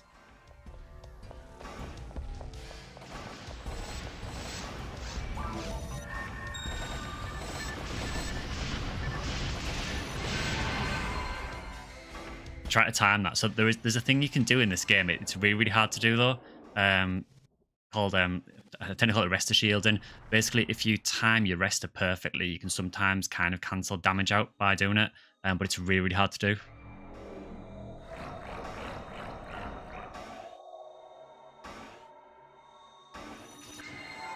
Just top my health up because I've got no idea how much damage his slap does in Ultimate. That much. It's quite annoying that because it means I have to rest her twice to recover the damage from it.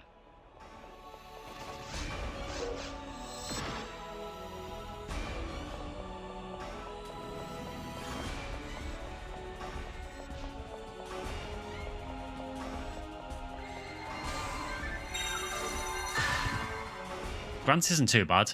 It's the slap next that's going to hurt. He really likes doing the chain slap.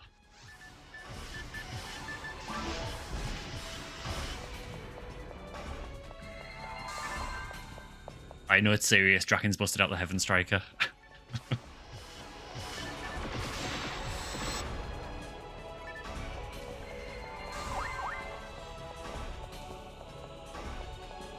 I always forget on Ultimate as well that those shots loop back again.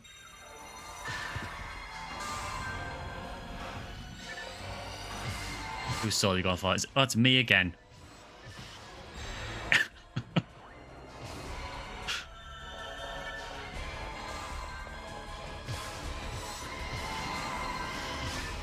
good news is, though, if the person who soul gets taken dies, sometimes it is just worth doing that and killing them.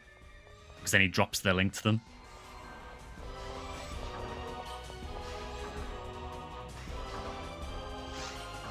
I should probably bring a handgun for this fight as well, to be honest, because when he's in the center of the arena, he's just out of range of mech guns. Really? Again?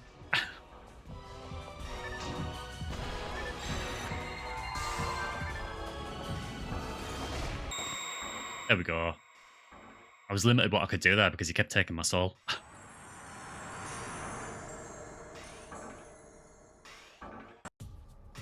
When you're dead and Dark Faults goes down, do you lose the experience if you're dead?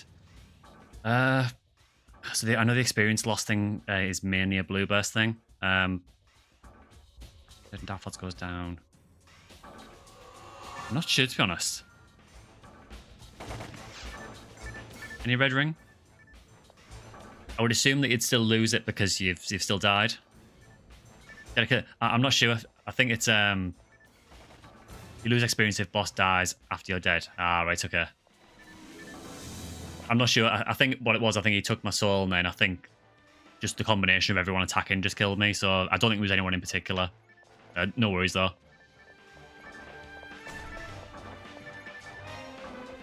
Sometimes people would be really sad about it if yeah, so I think you miss it if you're dead.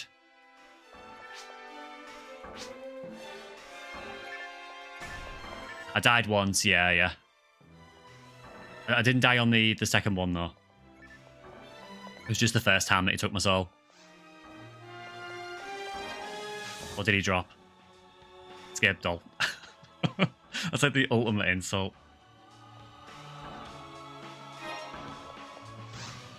Yeah, it was just on the first link.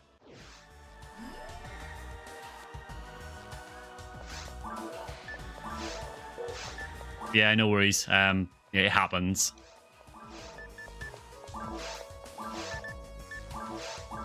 My mag's nowhere near max sync or anywhere, so it's not a problem.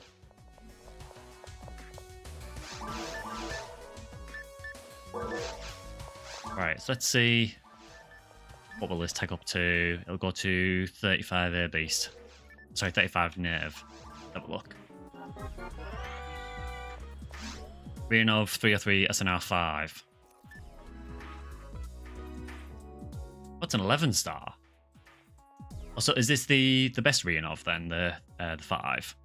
I know there's one of them that's quite a bit better than the others. Is this the decent one? I've got no experience with the Rionovs at all. Yeah, it's actually teched right the first time as well, which is nice.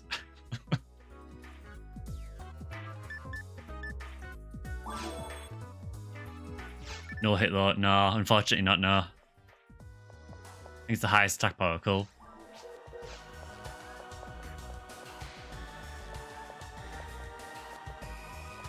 Were you hunting at Minsk or anything, or do you need it, or...?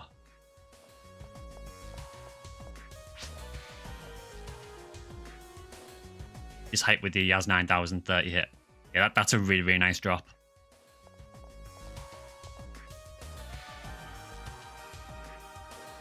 Yeah, it's a shame it doesn't have hit, but it is only still a low chance even in Ultimate.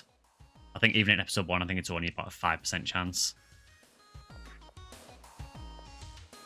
Yeah, I don't really have a high-level range of Minsk at the minute on this server, so yeah, if you need it, just let me know.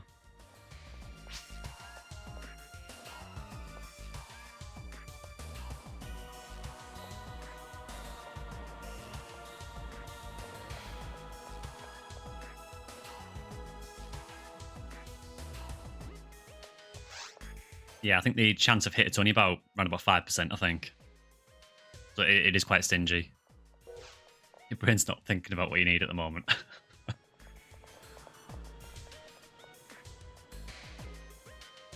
Yeah, just let me know if you want that Rionov and I can give you it.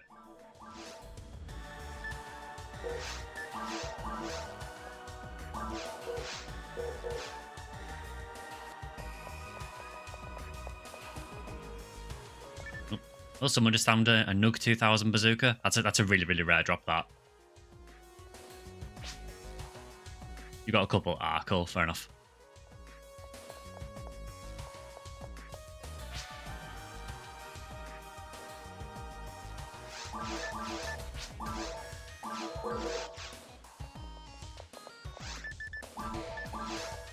Green TTF drops V101 and Red Ring. Yeah, that's kind of ridiculous, that V101 and Red Ring in the same quest. Whew. Yeah, Skyly's not bad. I kind of feel like Skyly episode 1's a little bit hit and miss. You know, Forest is absolute garbage. Caves is really good. Mines is pretty poor, and Ruins is kind of mid of the road, really. Skyly's more of an episode 2 class, to be honest. Section ID even.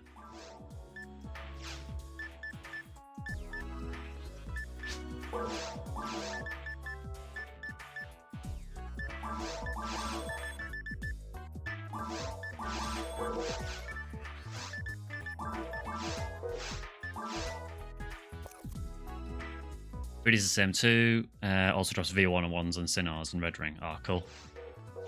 Yeah, I feel like one thing they did do with Blue Burst was that they did kind of balance some of the IDs a little bit better. As much as I have some issues with the episode 4 stuff, I feel like they did improve some of the episode 1 and 2 areas for some of the worse off IDs. But I know in episode 1 and 2, Greenhill, I would say, was one of the least popular IDs. Probably Greenhill and Bluefull weren't particularly used much. But in Blue Burst, they do seem to have improved those IDs quite a bit.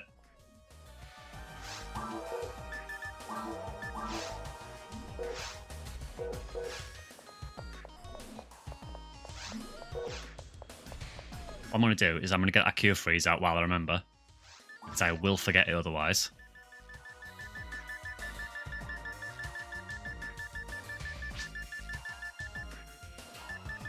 Move V501 and V502 to episode 2. Oh, that's interesting. Yeah, because I think they were episode 4 drops before, weren't they?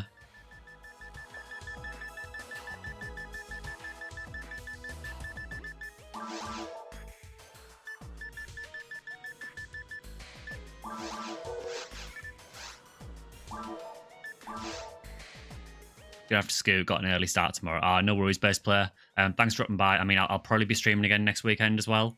And there'll be some videos going up during the week as well. But probably streaming about the same time again next weekend. I may start it maybe half an hour later, possibly, depending on what I'm doing. But it'll be around the same time.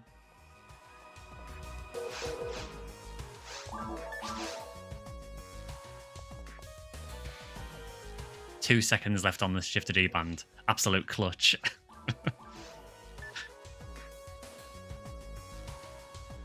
Yeah, no worries, bass player. Yeah, hopefully see you next week if you're around. Have a good night.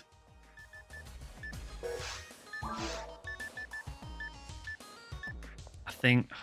What do I drop here? I might drop the Heavenly Power, because I need Heavenly Battle. I kind of need Smart Link for the range weapons, and Heavenly Arms is making me be able to actually hit things. So yeah, I'll drop Heavenly Power for now. Should be okay.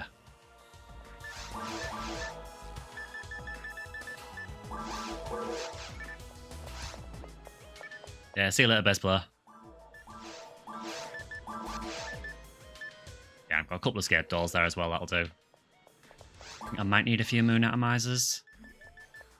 Yes, I do, yeah, fair enough.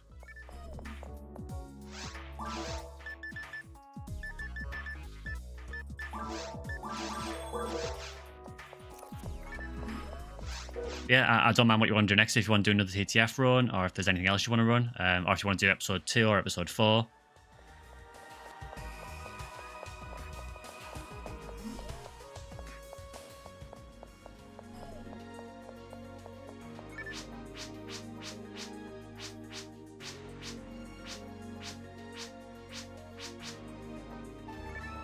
Do it before. Yeah, cool.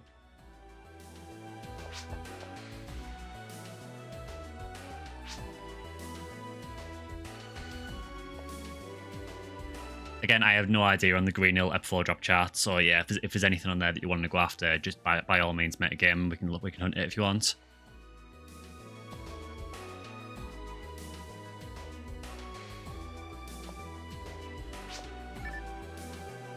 V101 from Zoos as well. It's a really, really good unit. I wouldn't mind swapping my Heavenly Battle for that, really, but I'm fine with the actual Heavenly Battle as well.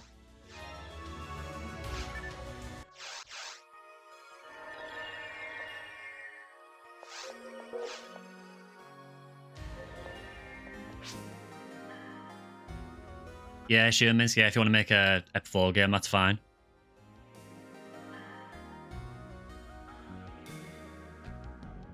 Yeah, so I think plans are I'm probably going to be doing a... So the next video will be on Wednesday, which will probably be an NGS video covering the next update. After that, the next one will be a PSO video on the weekend, which will be looking to one of the Force classes, which will probably either be FOnewearl or FOnewearl. I'm not sure which yet.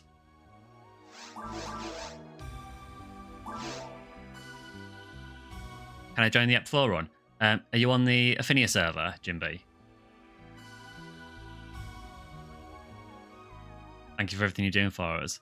No worries, Lewis. Yeah, I'm just trying to do some information videos for people who maybe have never tried PSO before, or for people who are coming back to the game after a long time were. I just feel like the more information I can give people, the more they know when they're going into it. Because there is quite a lot to take in when you first start PSO. Yeah, sure, Jimby. Yeah, if you want to join us.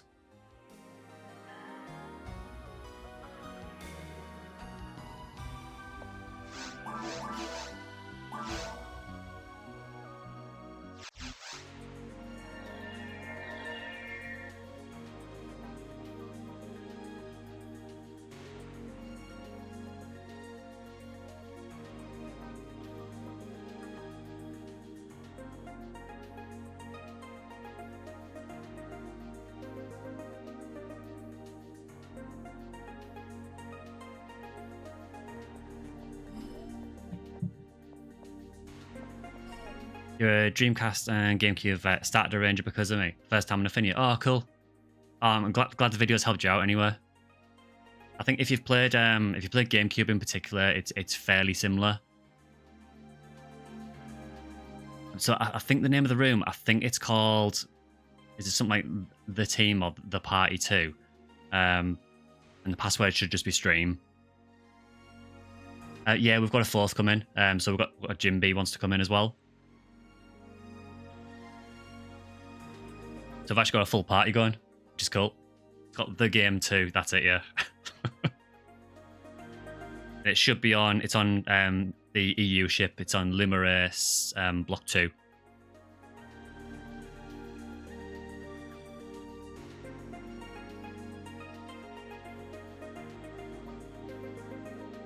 Yeah, I'm just trying to do some videos that are just helpful for people who are just getting into the game, really. Because I said this on the last stream, but I realised that a lot of people who play NGS might not have played original PSO, just because it is such an old game now.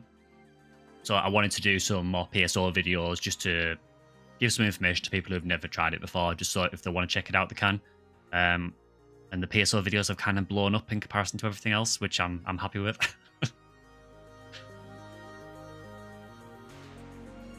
I am still going to keep covering NGS as well, though, just because I want the channel to just be a general Phantasy Star Online related channel. So I will cover PSO, I'll cover PSU, and everything up to NGS as well. But I will always love PSO the most, so there will probably be a slight bias towards PSO.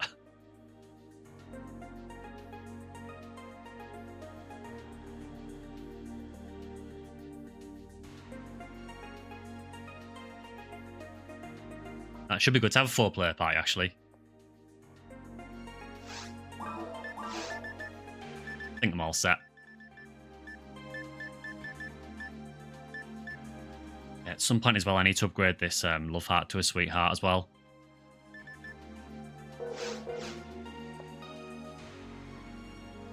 By the way, any chance of getting a deep lore video about the game? Yeah, I actually got asked that on the last stream, actually. There was a bit of interest in me doing kind of some lore videos for PSO.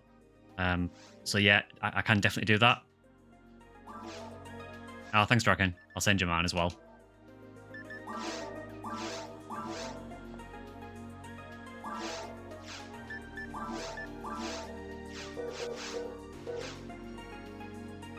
Password is stream.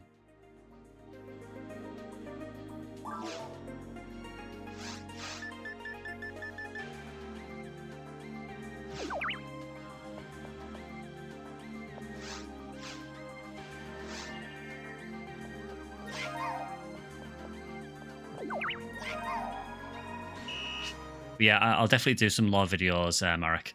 It might take a little bit to get the information together because it is quite a lot of recording to do. But I will definitely do some. I'll probably break it down per episode. So I'll probably do one video on episode 1, episode 2, and then I'll try and cover episode 4 as well. Episode 3 might be a bit more difficult just because the lore is a bit more complicated and the game itself is pretty difficult later on, so it's actually hard to get to some of it. But I will definitely try and cover at least episode 1, 2, and 4.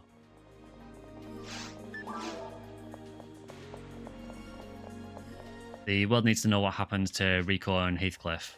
I don't know nothing about episode 4. To be honest, if you know episode 1 and 2, you probably know everything that happens to them.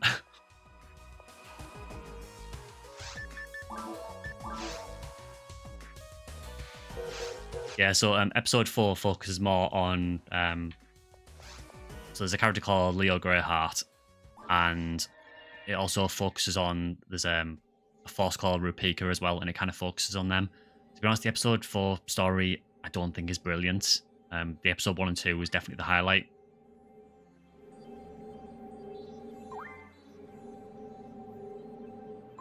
But yeah, no problem. I'll definitely do some of those. It just might take me a few weeks to get the information together to do the videos. I have actually got the... there is actually a book I've got as well called the Book of Hunters, and it has a ton of information about the backstory PSO in it. Downside is it's all in Japanese, so I would have to try and translate it. But there might be some extra stuff in there I can get from that as well.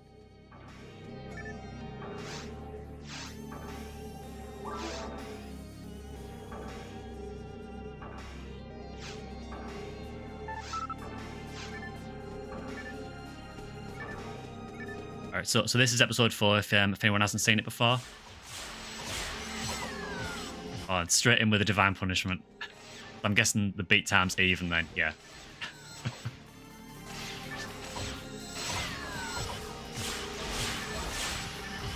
Oh, someone just got, yeah, spread needle with 25 hit. That's a really nice drop.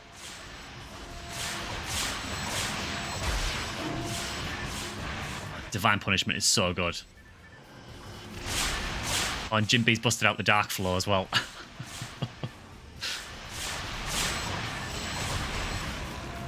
This is basically like high-level PSO in a nutshell. Just everything getting damage locked.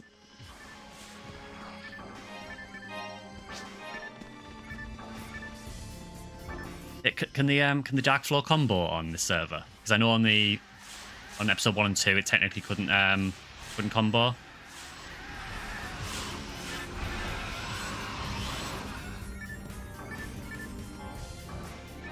Pushed episode 4, said not ready yet. Yeah, it is quite hard.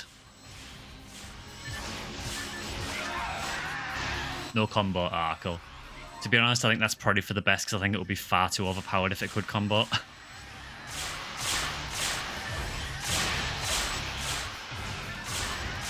Yeah, episode 4 is pretty interesting. It's fairly difficult, but to be honest, I would say it's a little bit easier than some parts of episode 2. Particularly in Ultimate, because in Ultimate episode 2, everything just one-hit kills you anywhere. I've seen less light on a Christmas tree.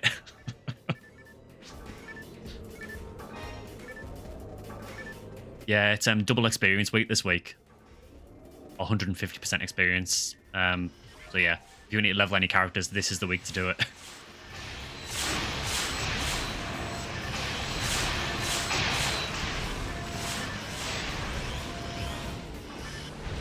The Dark Floor special is so cool.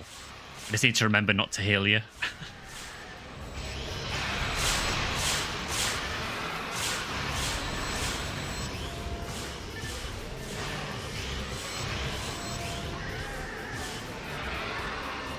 Yeah, I really need to unseal this Lame D'Argent at some point because I'm actually getting a Lame with hit, which is like unbelievable. That's the downside of Dark Floor.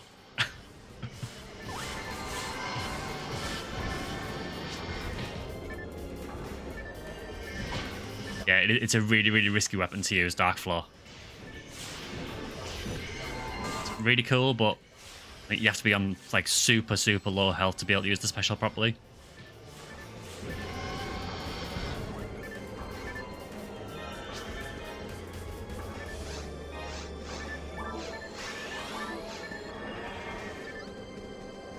I have no idea why the D-band didn't work.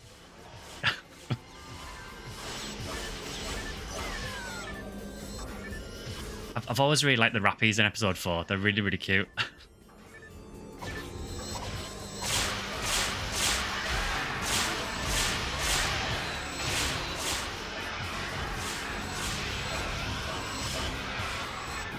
Yeah, one weird thing about episode 4 was the fact that the lizards that are in this area, for some reason they made it so that rangers just couldn't kill them with guns properly. So if you try shooting them, they kind of phase out, and you have to use a melee weapon to kill them, which is a really odd decision. It does seem like the divine punishment works fine on them though.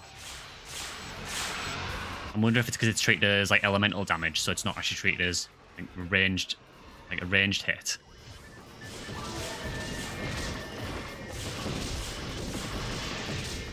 For some reason I can't target that zoo.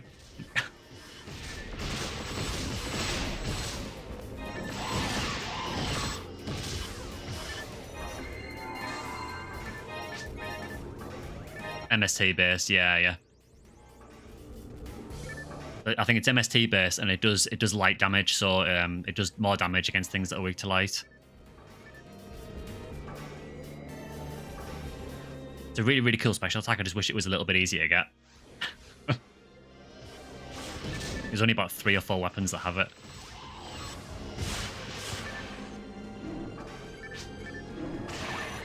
Hit the lizards from the side, yeah.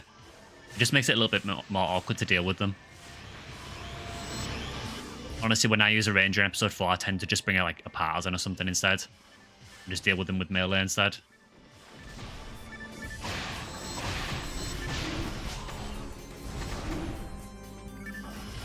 I wonder why the nerf rangers in episode 4 also says divine punishment. Yeah, point taken.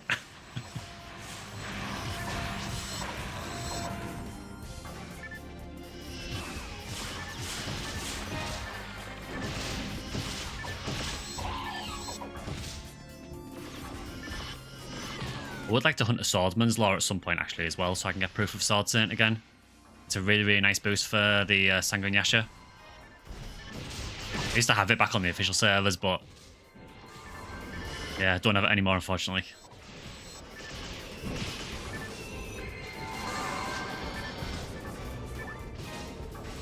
You got 2 on, oh nice. Yeah, it's such a good unit.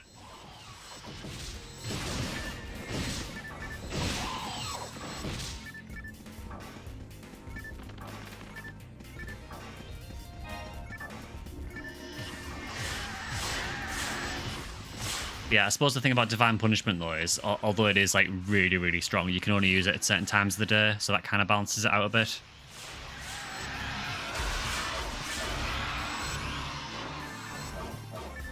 Oh cool, we've got a Del Rappy.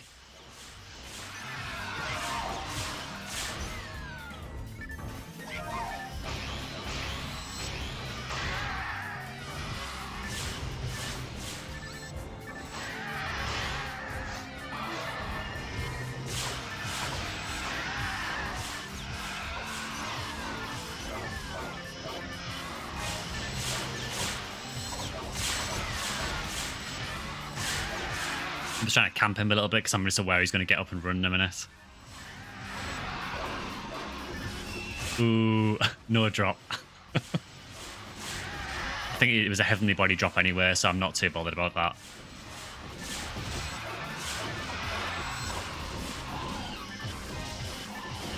I think I've already got heavenly body anyway. Sentences that only make sense in the context of PSO.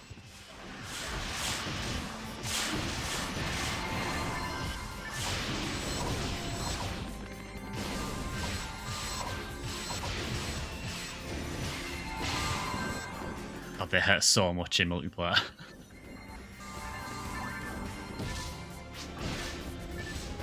Still getting used to Dark Float. Ah, no worries.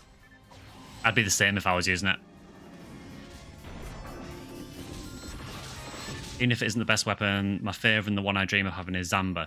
Zamba's really cool. The only downside with Zamba is that it's male only, so I can't use it.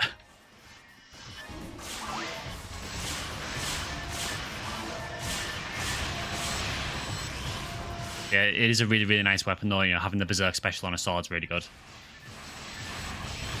It's Humar and Hugh cast only, so yeah, as long as you're a male hunter, you can use it.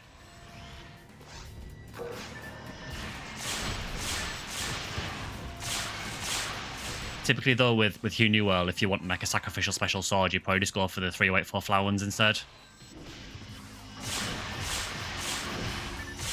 Why do you hit so hard?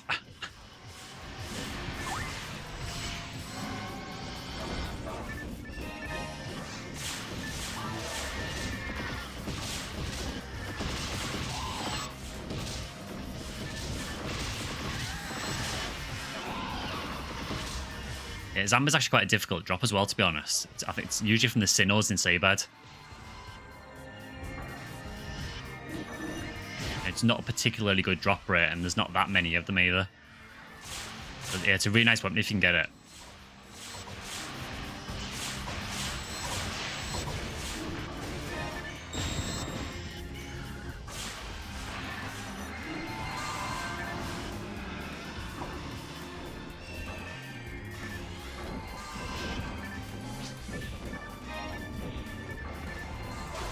Yeah, it's on a few different section IDs. I think that might be one where Yellow Bows is the best one to go for. I'm sure Yellow Bows gets it from a Sinnoh instead of a Sinnoh Zilla. It's a slightly worse drop rate, but there's loads more Zoras in Seabed than there is Zillas. God, they hurt so much.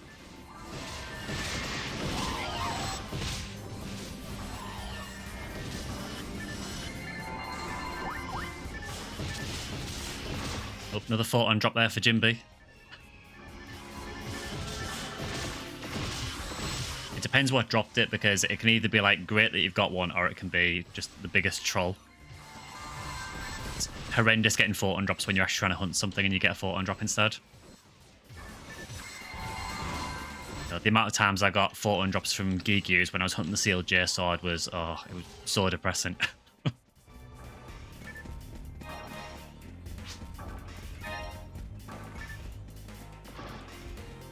I think no time I hunted it, I think I got about 15 or 16 photon drops from them. It's so bad. This is probably going to hurt a lot, because yeah, this area, the enemies here really, really hurt.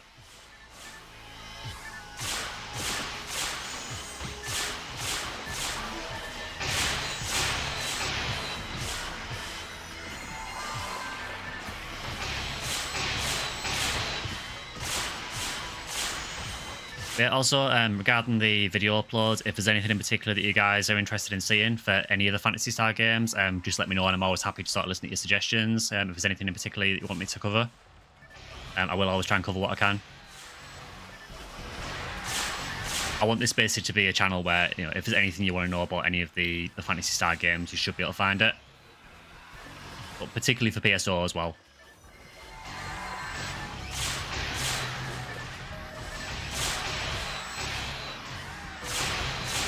This is where you start struggling for accuracy a bit with FOnewearl. I'm using a 50 dex mag and Heavenly Arms, and I'm still missing. Just these lizards have really, really high evade.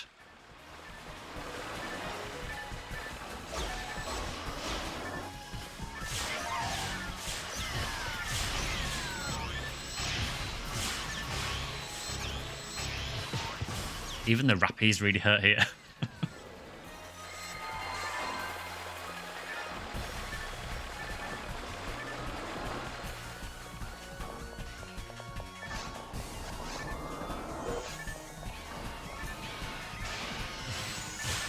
I can't even remember this quest. I think I used to run it a little bit, but it's been so long since I've done Subterranean Desert that I can't remember the spawns at all.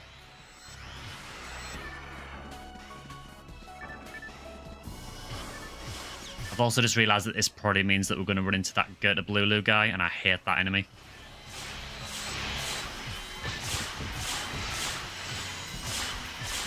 It's like one of the most annoying enemies in the whole game.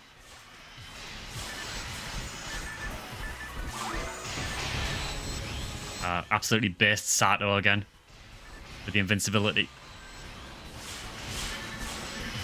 It's crazy, this area, just everything just does a ton of damage.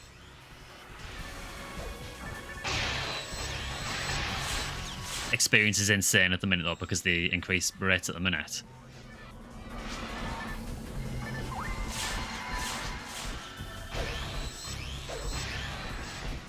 Yeah, I can Photon Blast whenever.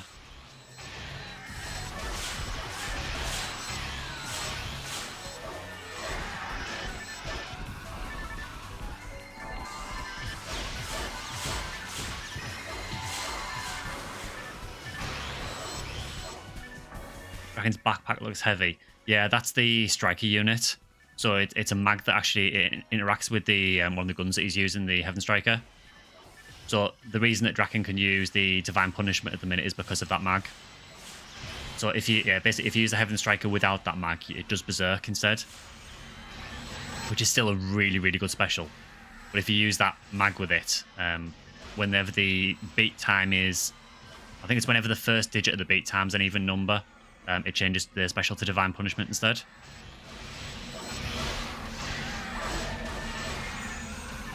There is other ways to do Divine Punishment as well, but there's no easy way to do it.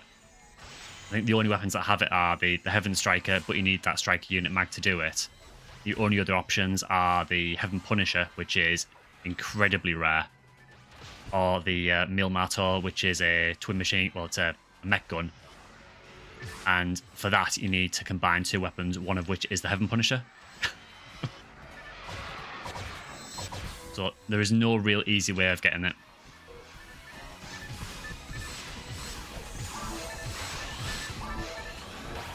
Yeah, so the Berserk on it as well, yeah, it does auto-aim as well. I think it has about shot range as well, which is really nice.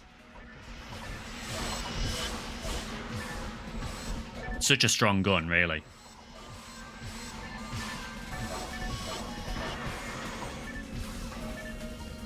Oh no. I hate this guy.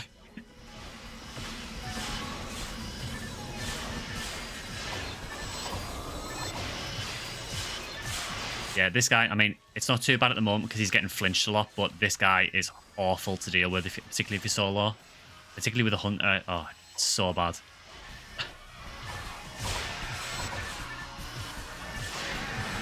Speaking of mags, as certified fashion hunter, mod hunter, can I ask a video on how to get mag cells on Ephinea? Yeah, I mean, that'll differ a lot depending on which mag cell you want to go for. There's several different ways of getting them. And it depends a lot on which mag cells you want.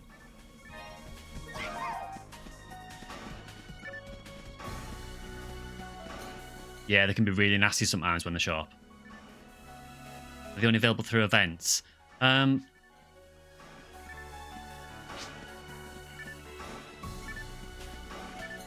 Yeah, I mean, obviously you could always trade for them. That's one really easy way of getting them.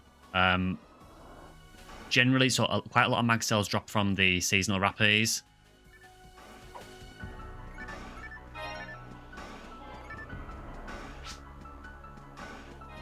Yeah, so like Draken's saying there, a lot of these seasonal rappies, so things like the Christmas rappies, the egg rappies, and so on, quite a lot of the presents that they drop have mag cells in them as well. Yeah, tablets on Wandering Tekka as well, yeah. I think I've got one of those as well. Ultimately, though, it just depends on which mag you want. Like, snipe me from halfway across the map.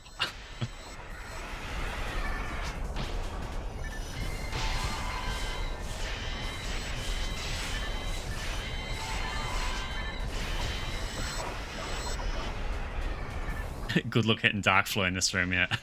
There's no room at all.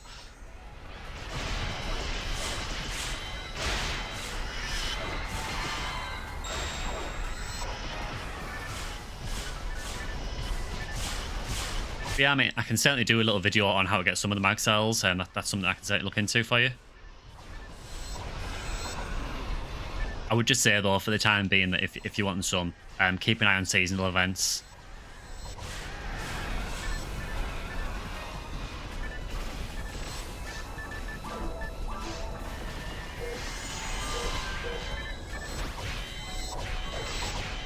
I can do whatever PB because I have Fowler on this mag, and no one else has Fowler, probably.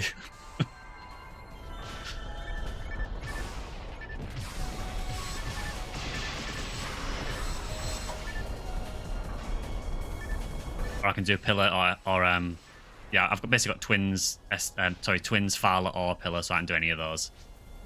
Yeah, I'll do Fowler then. I'm going to move away from this.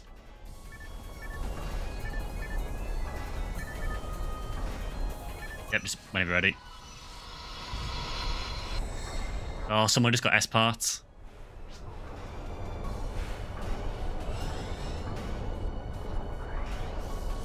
That's a super rare drop, that.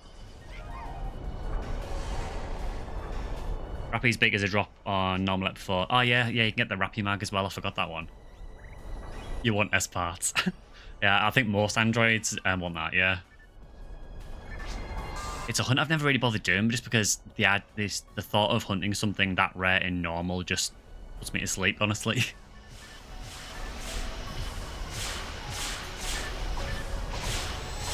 I suppose the advantage is that you can kill things really quickly, but I really don't want to be spending much time in normal, really. I want to be in ultimate as much as I can.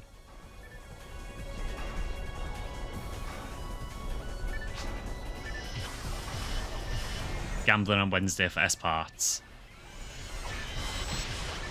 I haven't really used the Wandering Tekken much, really. I know he's got a ton of different things that you can get. These guys are super annoying. Keep interrupting me all the time.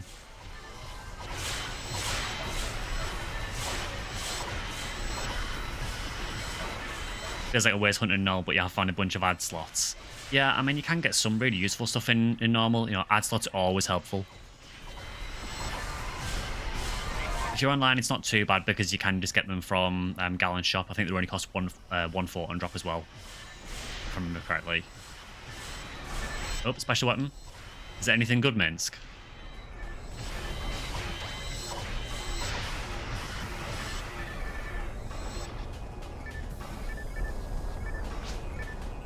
Oof.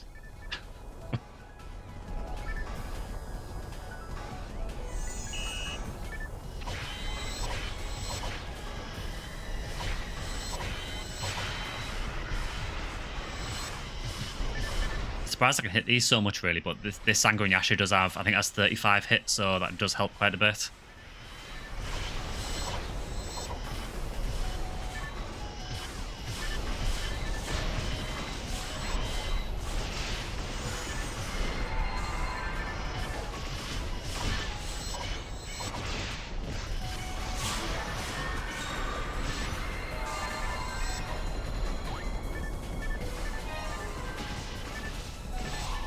Don't know if there's another cell that isn't seasonal locked. Yeah, I think a lot of them are seasonal locked. I mean, I think Striker Unit is just a drop. I honestly can't remember what drops it or what section IDs, but I'm pretty sure Striker Unit just is an actual drop. There are definitely some. There is also the, I think, is it called the Liberta Kit as well, which is used with Excalibur. It's on blue. Oh, okay, fair enough. Is it a blue full exclusive, that?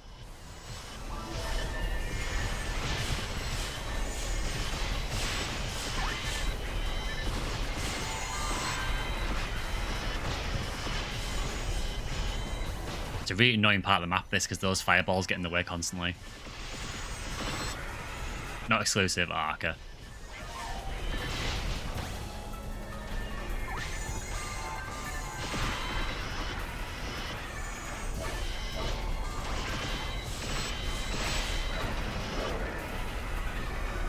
The only thing I never liked about Excalibur is the noise it makes when you swing it. It sounds really strange.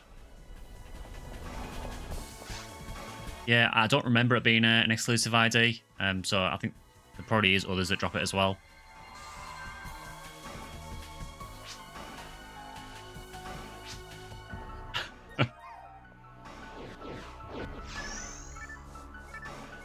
Oh, I actually forgot about this room. Yeah, this room, when I was younger and I used to play on the official servers, it used to actually make me motion sick.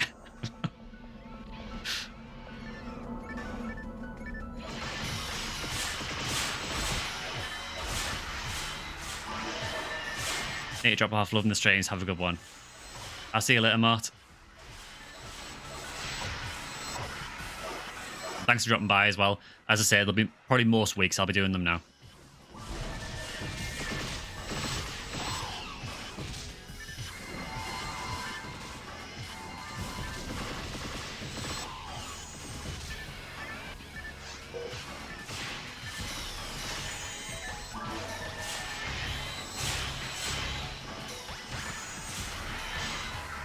Divine Punishment's actually helped them quite a lot because it's flinching these guys, so it is interrupting them quite a bit.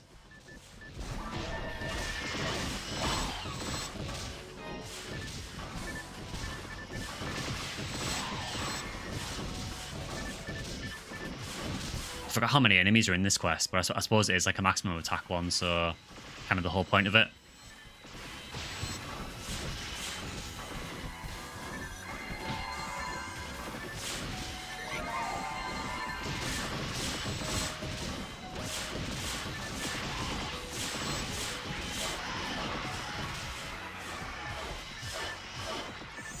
Absolutely insane experience, though. Oof. Probably don't want to be near that guy. This is why the spread needle is so good, though. You can just completely shut this down guy by paralyzing it. Which I'm quite thankful for, because this guy just wrecks me when I solo.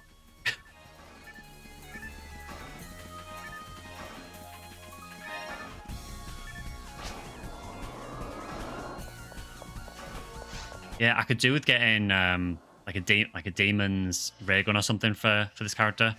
I probably need to do the quest that has all of the really high hit weapons in it. I can't remember the name of the quest now. Is it Restless Lion, I think it's called? The one that has all of the NPCs that you can fight and they drop generally really good percent gear.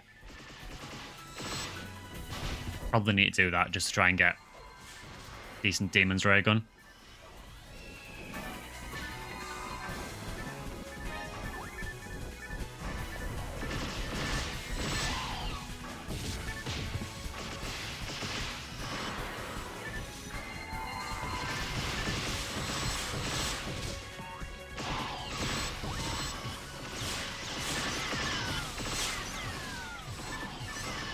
I mean, this is a great quest for leveling at the minute, with the experience rates we've got at the minute.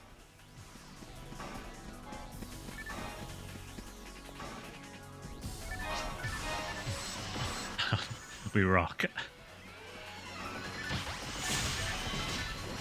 I am honestly surprised that I haven't died more. Maybe that's famous last words, but...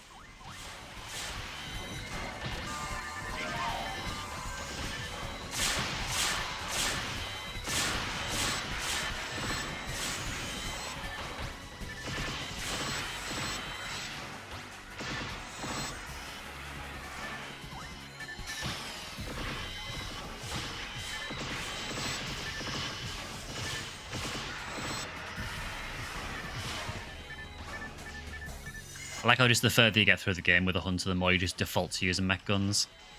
It's just too easy to use them.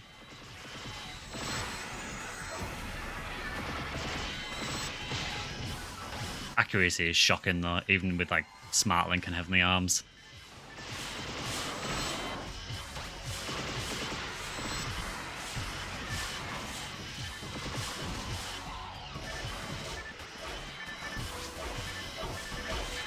Vulcan's aim and miss, yeah.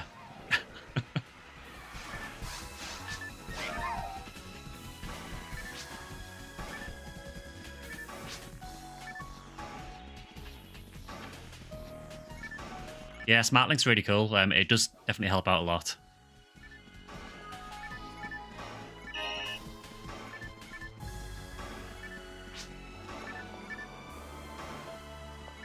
Yeah, Ramal is really, really good with Divine Punishment just because of the animation. And obviously the mental strength increase as well.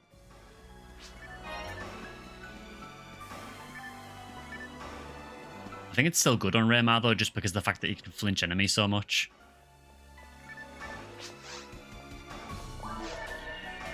Yeah, particularly with if you're using the Heaven Punisher or the Heaven Striker, the animation for Ramal's quite a bit better because it is a bit faster. No worries, Jimby. Yeah, androids can do it. I think they just obviously they do less damage. Yeah, I mean, I've got time for another one if you want to do another run. Whether it's this quest or something else, I don't mind.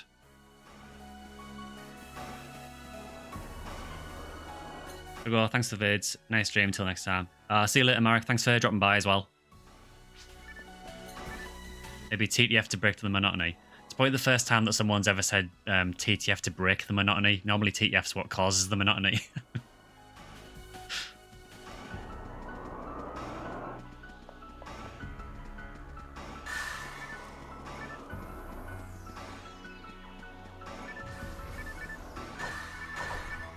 I think next stream we'll probably mix it up a little bit as well. We'll probably do a little bit of PSO and probably some NGS as well.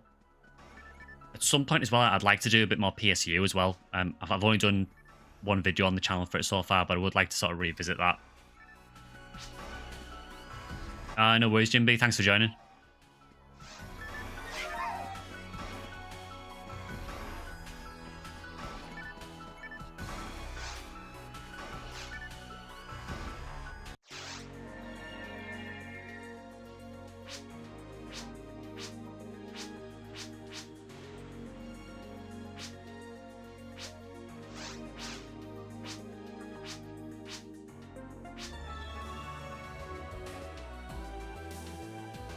Nice getting to see you next weekend. Yeah, no worries, Jimby. I'll probably be streaming around about the same time again next weekend. So yeah, by all means, if you want to drop by, either watch the stream or if you want to join in on games, by all means.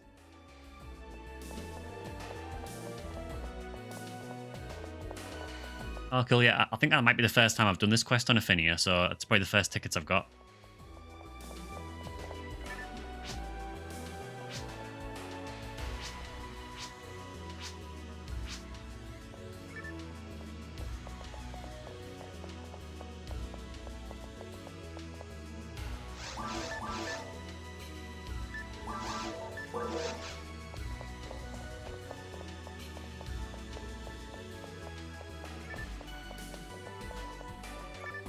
To ask how we're feeling about luck cap on stats, good or bad. I think really for luck, as long as you're using as high luck as you can. In regards to the cap on stats, for me, I think any luck materials you probably just want to use, unless you're a force. Generally just use them as soon as you get them because they do obviously make a difference to your crit chance. So they are really, really useful. So I would probably just use them whenever you get them. It is a bit unfortunate that they do count towards your cap, but they are quite useful to prioritize on Hunter and Ranger.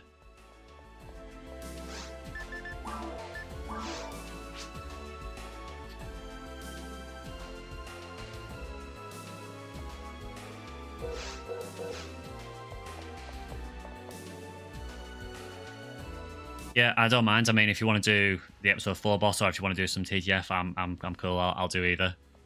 If there's anything in particular that you want to hunt as well, I'll help out. I'm absolutely fine with it.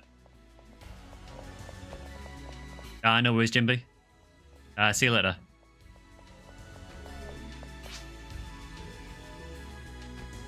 TTF because the beat's dying. Yeah, I mean, TTF might be a little bit easier.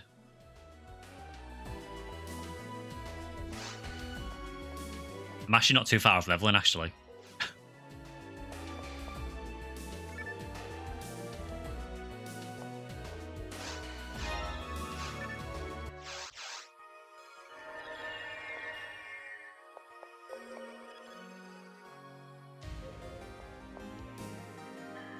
Yeah, so I'll probably maybe do one more run or so. As I said, with NGS getting an update next week, we'll probably split the stream next week into some PSO and some NGS. Is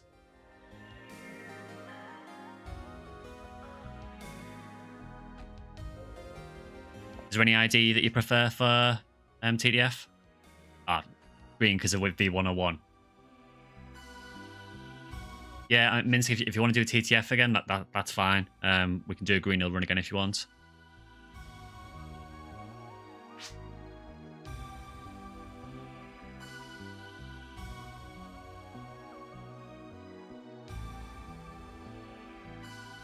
We need to do the V101 Corpium run.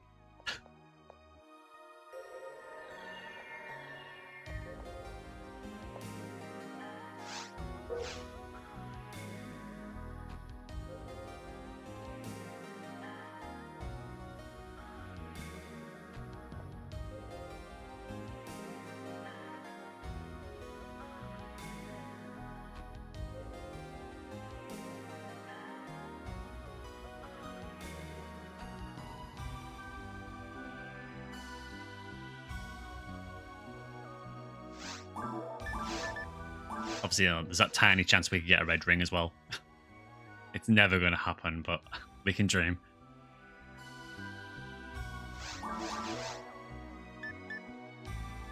I know it's the 101 game.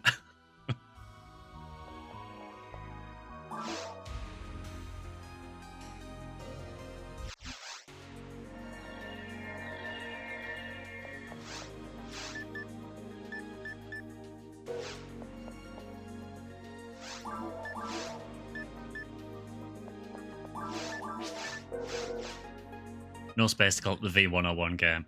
It's an oversight on Sega's part, that. Humor from chat was stacked. Yeah, he had some absolutely serious equipment.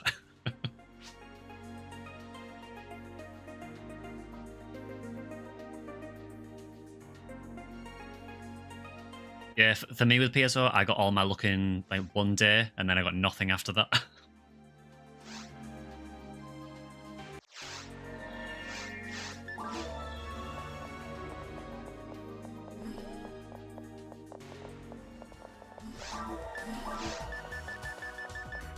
Right, I actually have my Cure Freeze in this time, so we should be good.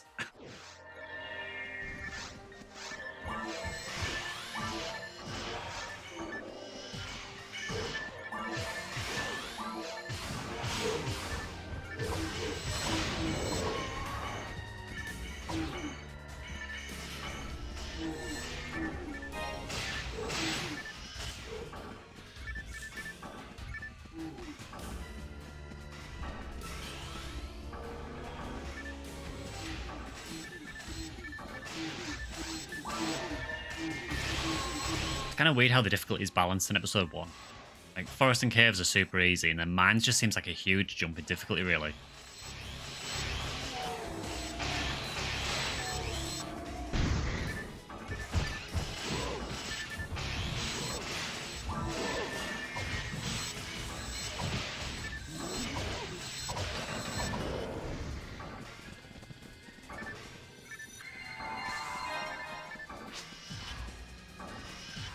Ult was meant to be level 100 in concept. So I know in version 1 Dreamcast level 100 was actually the cap. I know Ultimate wasn't even in version 1, but I know in the original version of the game it was capped at very hard level 100.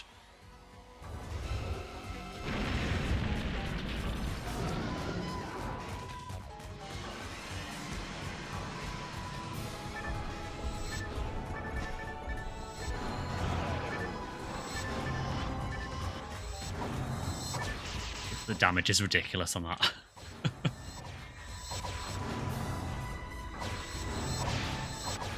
I should probably get my Red Rear to hunt a Disco Braven with hit, to be honest, because Red Rear gets quite a lot of drops for it.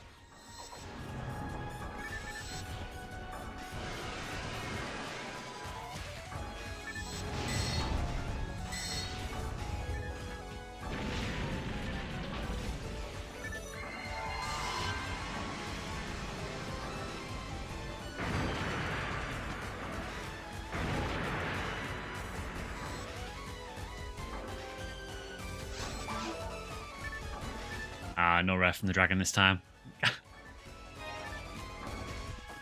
2 out of 3 ain't bad. A Disco Braven with 40 hit, 1 PD. Oh, nice. That's really, really good. It's such an underrated weapon, really. I think because of how common Disco Braven is, a lot of people kind of disregard it as like a junk weapon, but it's insanely good when it's got hit.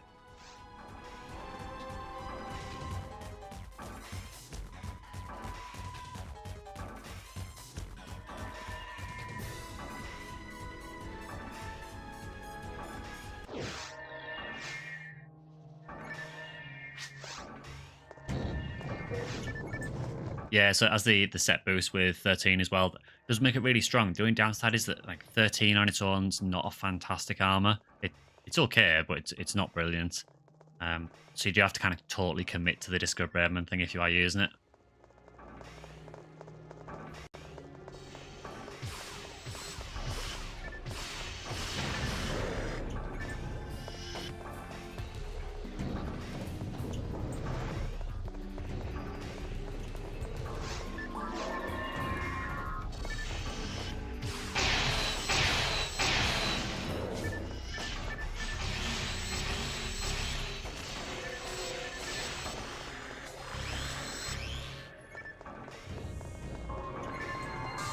Let's do a quick mid-lily check. Nope.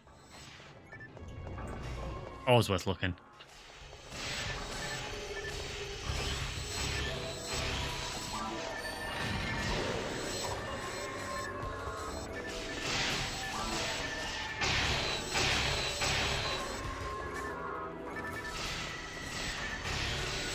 It's always interesting playing on a different section ID to one that you're used to.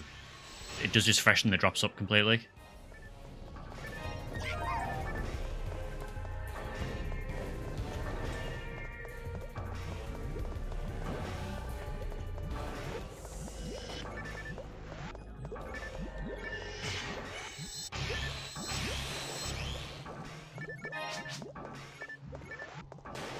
Cooperation, yeah. Jolly cooperation.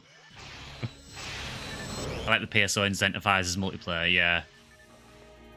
That does seem to be a thing that's been kind of lost over the years with their franchise. I kind of feel like, and yes, obviously for the urgent quests, you are pretty much forced to do it as a party unless you deliberately set it up to solo. But I kind of feel like PSO, although you could play the game perfectly fine solo, there was definitely that incentive to play multiplayer as well.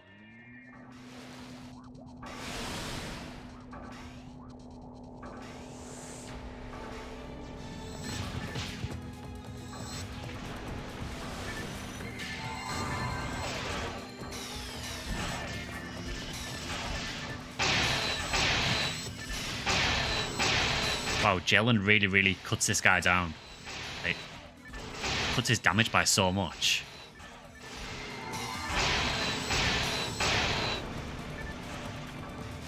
Absolutely destroyed. It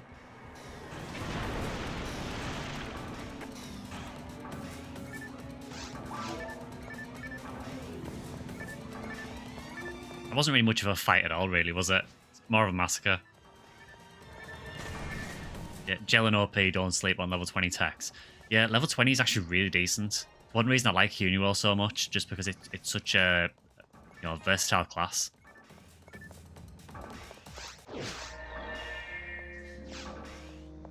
Oh, cool. Congrats on the Holy Rare.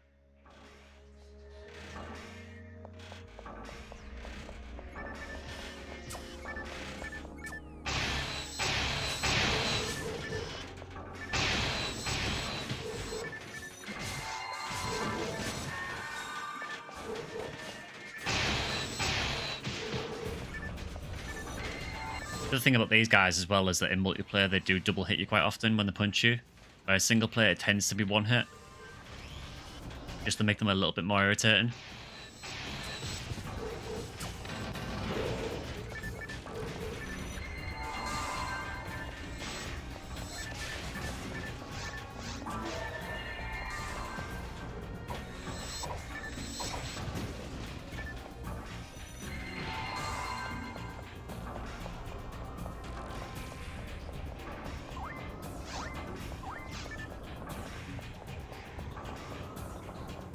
Another thing I've been considering recently is, obviously we've done a few YouTube streams now. I have been considering whether I want to sort of stream on Twitch as well. I do have a Twitch channel set up, I just haven't actually streamed on it, well, for a long time. I know a lot of people have said before that they prefer YouTube streams just because it's already on, my videos are already on YouTube anyway, so it's one less site to use. But yeah, I'm just kind of curious if there is any interest in Twitch streams as well.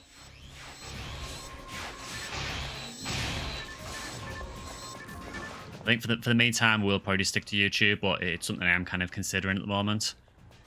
Even if I was doing a multi-stream and streaming to both at the same time.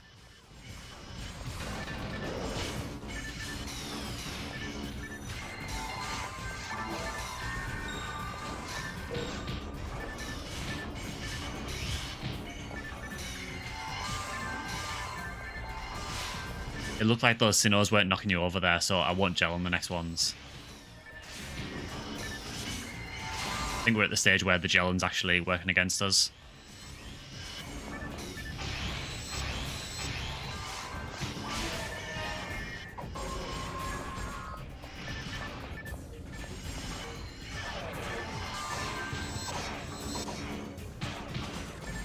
Well, actually, I don't fall over even when they're not Jelen, so for me it doesn't really matter. It's pain regardless. The only thing would knock me over if they crit, unfortunately.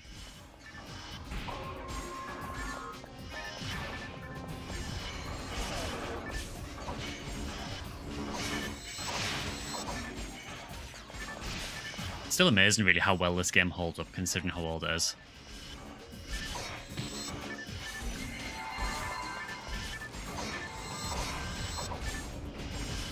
I'm really still hoping that Sega might consider doing a remaster or something at some point. Might wishful thinking, but just with how much they're doing for their previous back catalogue, hopefully they remember that PSO exists. Ah, no hit on that. That's unfortunate. It's got really nice percents that as well.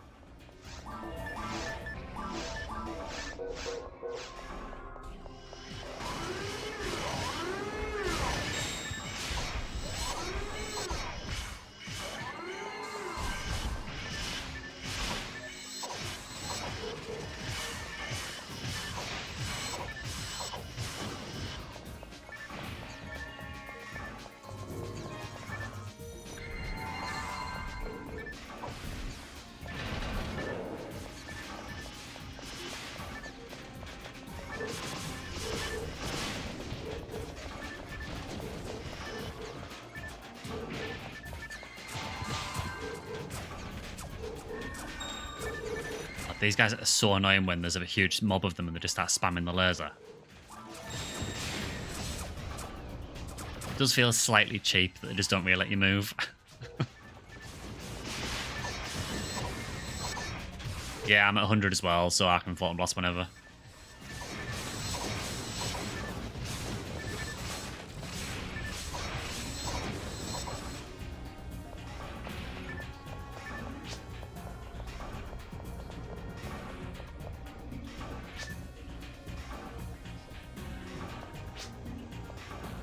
Yeah, sure, I can do Pillar.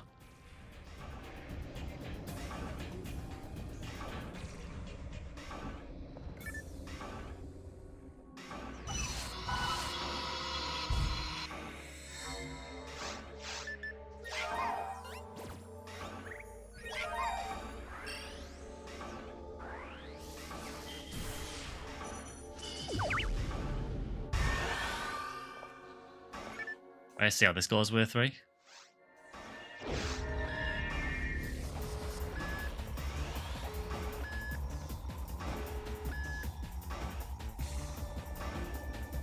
It should be fine because we've got, both of you have spread needles, so I think you should be able to lock it down fairly easily.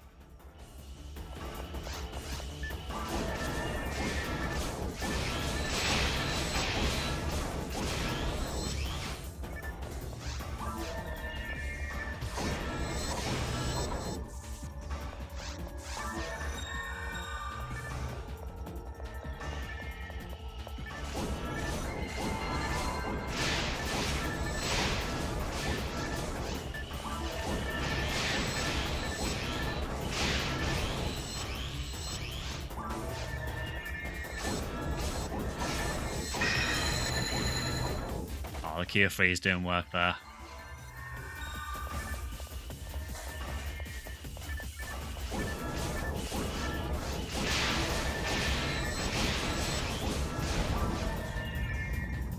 Yeah, that was pretty quick. It's amazing how much faster that fight goes when you can target all the screens at once.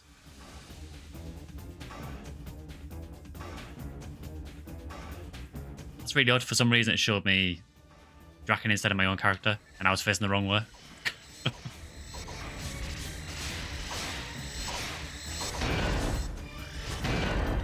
That's so fast. He becomes a bit of a joke Volop really later on, doesn't he? Finally got our level as well, so 152. He got Photon drop from one of the boxes.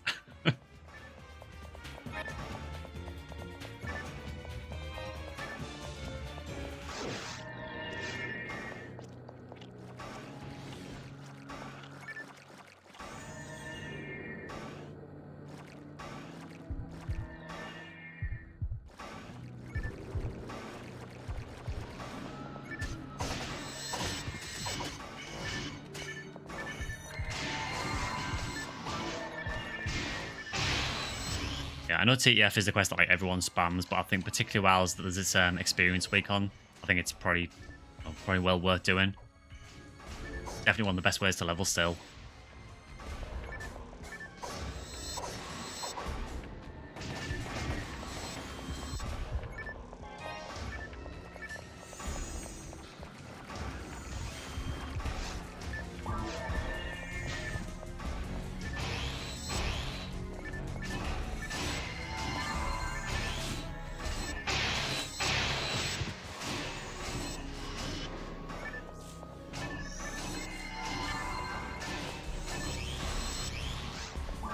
There's that Grand Sorcerer. Oh, he's over the other side, that's fine.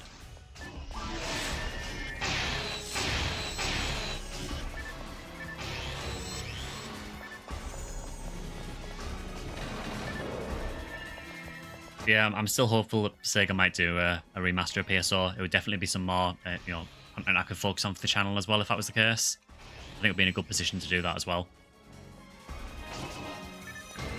It just feels like free money for Sega to remaster the game, to be honest. It's obviously still really popular. It's like 20 years later, so it seems daft not to take advantage of that, really.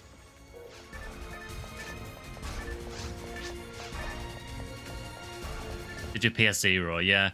Yeah, a few people have said that PS0 is quite similar. I think I mentioned it before, but it's one of the very few Phantasy Star games I haven't played. That I never had a DS. I've heard it is really good. Yeah, I'm only at 29.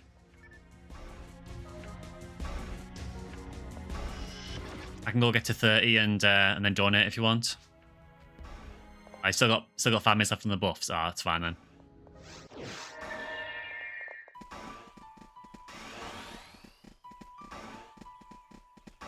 So I think 5 minutes should see us through a reasonable amount of the fight. Hopefully the whole thing.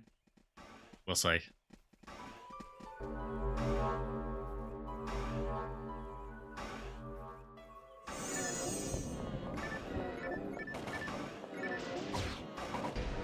Oh, nice Satos triggered again. That's really, really useful for this.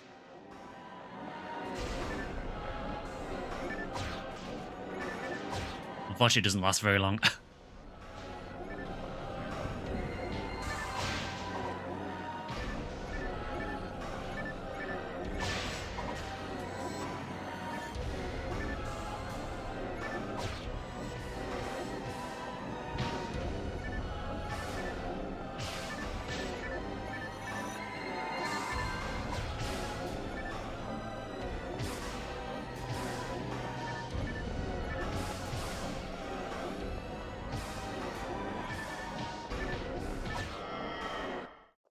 Yeah, they're really nasty those if you get caught in them, because particularly when you're at a high level, they just continually hit you over and over again.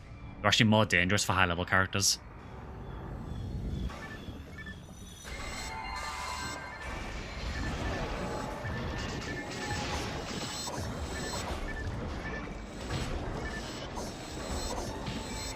Yeah, something safe for me. As soon as they get near me, they just hit me. I don't know if I died there. I think I did. Or I might have got a last minute rest, I'm not sure. Very close if I wasn't. I must have survived. Cool.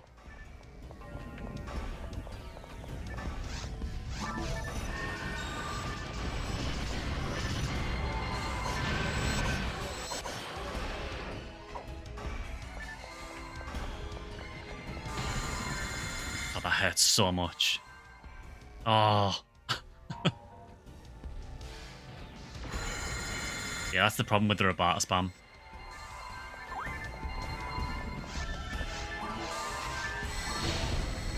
I'd rather him just spam the Rafoi, honestly.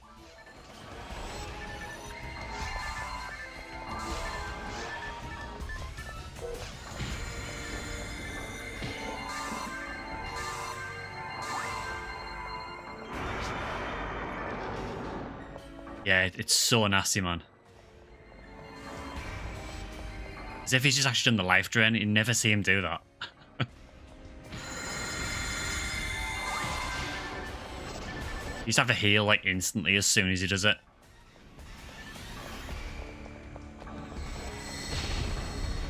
I mean, the Rafoyas do a ton of damage, but at least they knock you over.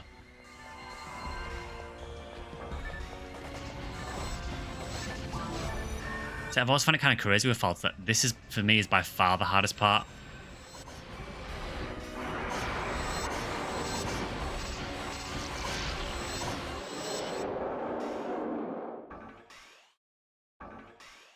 I always find that phase a lot more difficult than the final one for some reason. I think it's just purely because of the Rabata and Mine combo that he does.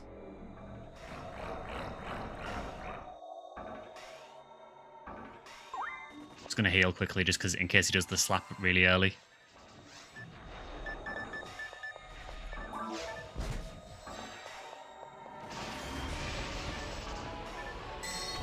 Make sure I get my tag.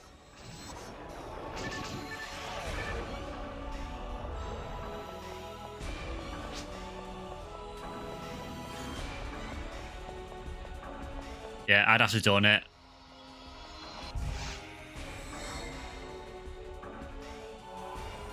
Yeah, I wasn't quite at PB, so...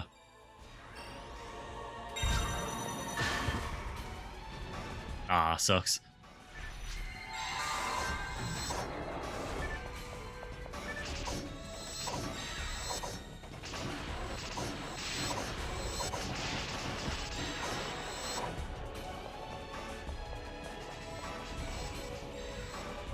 It is really odd with faults sometimes, where sometimes it will just sort of float around and not really do much of anything.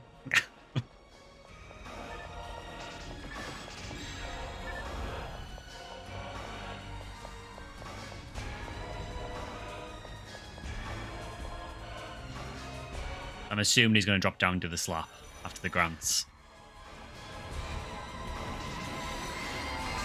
Oh no, he's doing the soul steal. Actually didn't target me for once.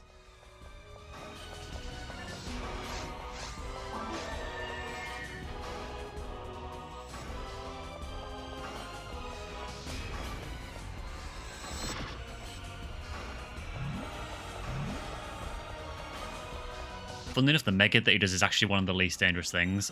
Although, did that just kill you there, Draken, the Megid? I was just going to say it's one of the least dangerous things he does because it's a really low level one.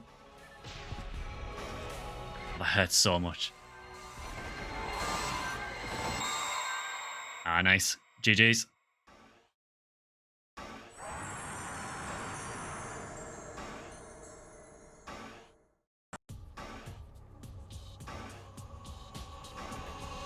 Thanks, Doomlord. A bit messy, but yeah, just that second phase of fault is really, really brutal.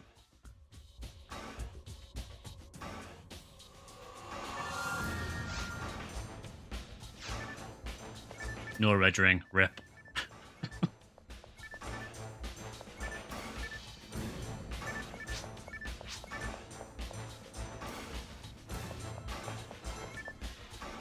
Yeah, he just dropped money for me as well.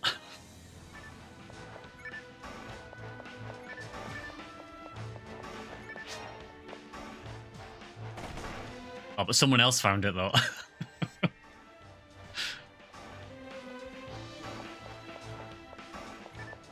Yeah, I think the knockdown happened just as he did the Photon Blast. Yeah, someone else stole the red ring that we should have got.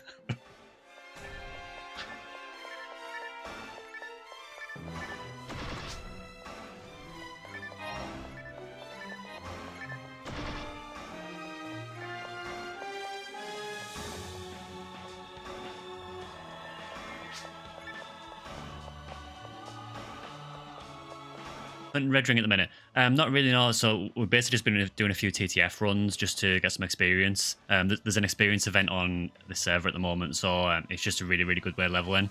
But we're kind of hunting V101 and red ring on the side a little bit. Got some red ring runs in today, no luck. Yeah, it's a brutal drop, man. It's such a hard drop to get. Oh, good luck with it, though.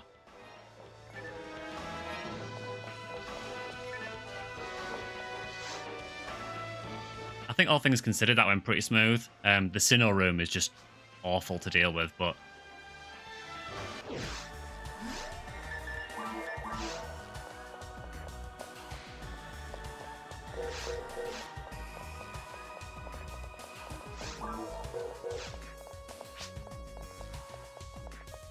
Dude probably has 3 already. I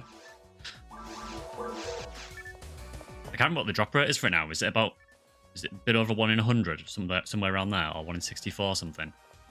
I know it's a pretty awful drop rate. It's the one I can never remember because it never dropped on the official servers.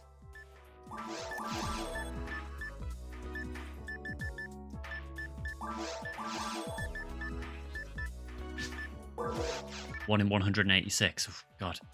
Yeah, that's a brutal drop, that. You know, considering you have to go all the way through that to get to faults, and then 1 in 186 chance of getting it. Man, I suppose it is an incredibly good bit of gear. Viridia, Green Hill, Red Ria, Skyline, White Hill. Oh, cool. So my 2 main characters can both hunt it then. I know it's a super high level requirement to equip it as well, though, isn't it? I think you have to be at about level 180 something to equip it. White Hill is secretly OP. You're not wrong.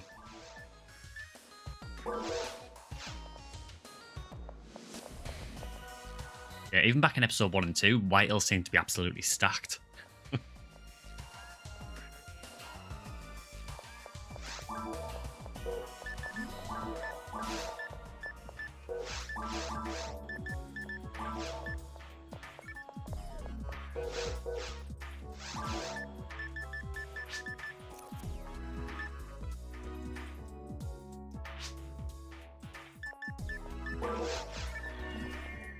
Yeah, I think I'm probably going to call it there, to be honest, for now. Been going for about 3 hours or so I'll probably end the stream in a couple of minutes, to be honest. White Hill's good for shots. So Viridia, I know Viridia is the main one for shots.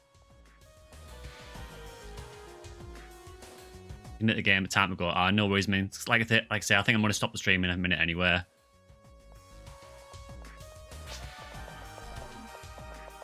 Yeah, no worries, Draken. Yeah, thanks for joining, Draken and Minsk as well. It was really, really fun. So I think for today, I'm probably going to call the stream there for now. We'll probably do another one of these maybe next Sunday. The start time might be maybe half an hour later at the most, but I will let you guys know if the start time is going to change at all. There'll also be a video going up on Wednesday, which will probably be an NGS video, and then there'll be another PSO video looking at one of the Force classes on the weekend as well. If you haven't seen it as well, there is just a video that's just gone up for the Raymar, so if you're interested in that, go and check that out. For the meantime, though, if you enjoyed the stream or anything, please consider liking or subscribing to the channel. Really, really does help. We are getting quite close to 500 now, so you know, it is quite exciting for the channel.